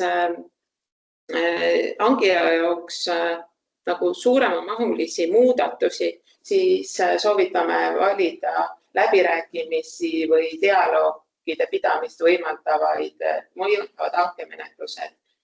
Samuti on need läbirääkimiste ja dialoogide pidamist võimaldavad hankemenetlused head PCP ehk kommertskasutusele eelneva hanke tulemuste esimesteks siis kaubanduslikeks tellimusteks. Ja kui lahendus turul puudub, lahendusi tuleb alles leiutama hakata või neid välja töötama hakata, siis nii-öelda radikaalse innovatsiooni puhul on siis kaks varianti, innovatsioonipartnerlus ja kommertskasutusele eelnev hange ehk PCP. Turu-uuring. Et kui me oleme siin koostöös Innofondiga nõustamise, mul läksin liiga kaugele. PCP-st tahtsingi nüüd rääkida, ruttasin juba, et PCP on moodsas käsitluses erasektori nügimine, et see töötaks hankija toel välja innovaatilisi asju ja teenuseid. Euroopa Komisjon on välja töötanud lähenemisviisi innovatsiooniga seotud teadus-arendusteenuste hankimiseks, mida nimetatakse siis kommertskasutusele eelnevaks hankeks ehk siis PCP-ks. Teadus- ja arendusteenuse erandi kohaldamiseks peab teenus olema liigitatud teadus- ja arendusteenuse alla. Me oleme käsiraamatus põhjalikult kirjeldanud, mis asi see PCP on, miks ettevõtjad peaksid huvituma PCP-l osalemiseks, kuidas mõjutavad riigireeglid PCP korraldamist, kuidas PCP-d läbi viia. Me oleme loonud ka sellise protsessijuhise või teekaardi, milline see protsess võiks olla. Ja samuti jah-ei vastustega tabeli siis aru saamaks selleks, kas sinu teenuse puhul saab erandit rakendada või mitte. Nüüd jõuame turu-uuringu slaidini. Turu-uuring laias vaates täidab kahte funktsiooni. Turuosaliste informeerimine eesolevast hankest ja turuosalistelt ehk siis hankija otsib sisendit siis hanke eseme kohta. Turu-uuring peab olema neutraalse iseloomuga ja erapooletu konsultatsioon. Turu-uuringu korraldamine pole kunagi keelatud. Seadus lubab turu-uuringut läbi viia ja selleks ei ole hankijal tarvis täita mingisuguseid eeltingimusi ega põhjendamiskohustust. Innovatsioonihanke puhul ei ole turu-uuring mitte üksnes lubatav, vaid tungivalt soovituslik. Ja kui sa ikkagi ei tea päris täpselt, kas ja mis turul olemas on või mida turg pakkumas on, siis on mõistlik turuga enne hanke väljakuulutamist kindlasti suhelda. Käsiraamat kirjeldab, kuidas ettevõtjaid turu-uuringust teavitada, kuidas turu-uuringut läbi viia, kellega ja kuidas ja mis viisil suhelda ja millised on hankija kohustused turu-uuringule järgnevas riigihankes. Ärisaladuse kaitse innovatsiooni hankimisel on ülimalt oluline. Juba pakkumus võib olla sedavõrd uuenduslik ja ärisaladusega kaitstud. Selles peatükis püüdsime leida vastuseid küsimustele, mis on ärisaladus ja miks on ka hankijale oluline seda hoida. Kuidas hankija ettevõtja ärisaladust hoidma peab, mida teha, kui ettevõtja on jätnud ärisaladuse õigel ajal märkimata ja kas hankija peab ettevõtjaga ärisaladuse määratluse üle vaidlema või mitte. See, mis on või ei ole ärisaladus, on suurel määral ikkagi ettevõtja määrata, kuna tema on ärisaladuse omanik ja tema teab kõige paremini, mida ärisaladuseks pidada. Läbirääkimised riigihanke menetluses. Nagu ma enne tähelepanu juhtisin, siis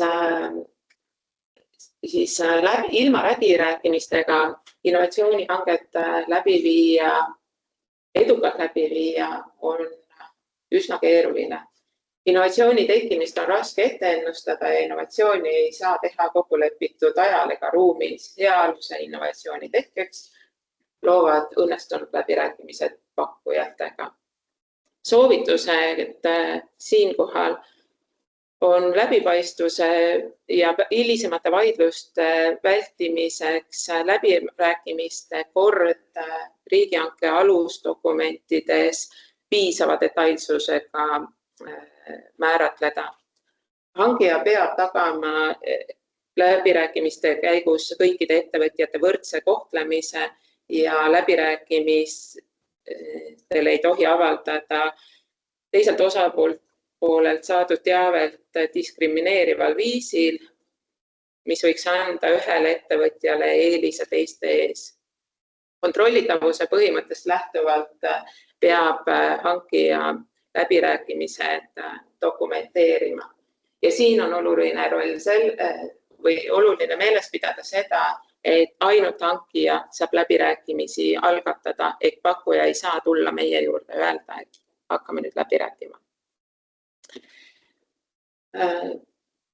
Intellektuaalomandi õigused. Innovatsiooni hankimisel on intellektuaalomandi õiguste reguleerimine hankelepingutes ülioluline. See aitab vähendada õiguslikku ebaselgust, vältida potentsiaalseid vaidlusi ning muuta pakkujatele riigihankes osalemine atraktiivsemaks, kui sa jäta kõiki õigusi hankijana endale. Intellektuaalomandi õigused on loometöö ehk inimese vaimse tegevuse tulemusega seotud õigused.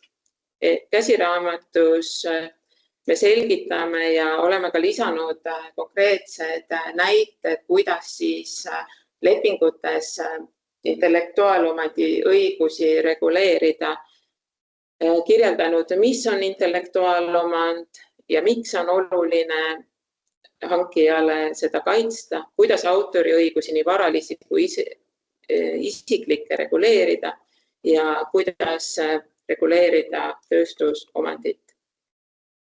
Vaaria rubriik. Siia me oleme koondanud kõik kasulikud lingid, temaatilised teadustööd, innovatsioonihangete ja kohtupraktika näited. Kindlasti soovitame tutvuda OECD koostatud platvormiga OPSI, kus on ülemaailmselt koondatud näiteid erinevatest innovatsioonihangetest üle maailma. Ja seal on ka ära toodud üks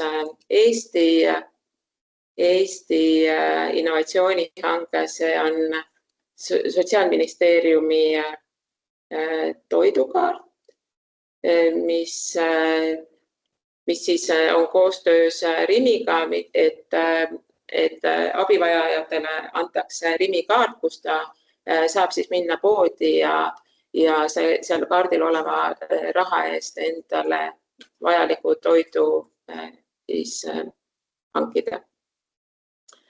Ja seesama toidukaart võitis Barcelonas ka Innovatsiooni auhinna, on mul õigus, jah. Et kindlasti on see lehekülg hästi huvitav ka lihtsalt inspiratsiooniks. Ja nagu ikka, hangete planeerimisel loodab, et tee on sirgjooneline, tegelikkus on teistsugune. Loodetavasti käsiraamatu toel need augud ja veed ei ole nii sügaval ja vihm nii tugev ja kõik jõuavad edukalt finišisse. Siin veel on ära toodud nimeliselt kõik käsiraamatu autorid. Mina tänan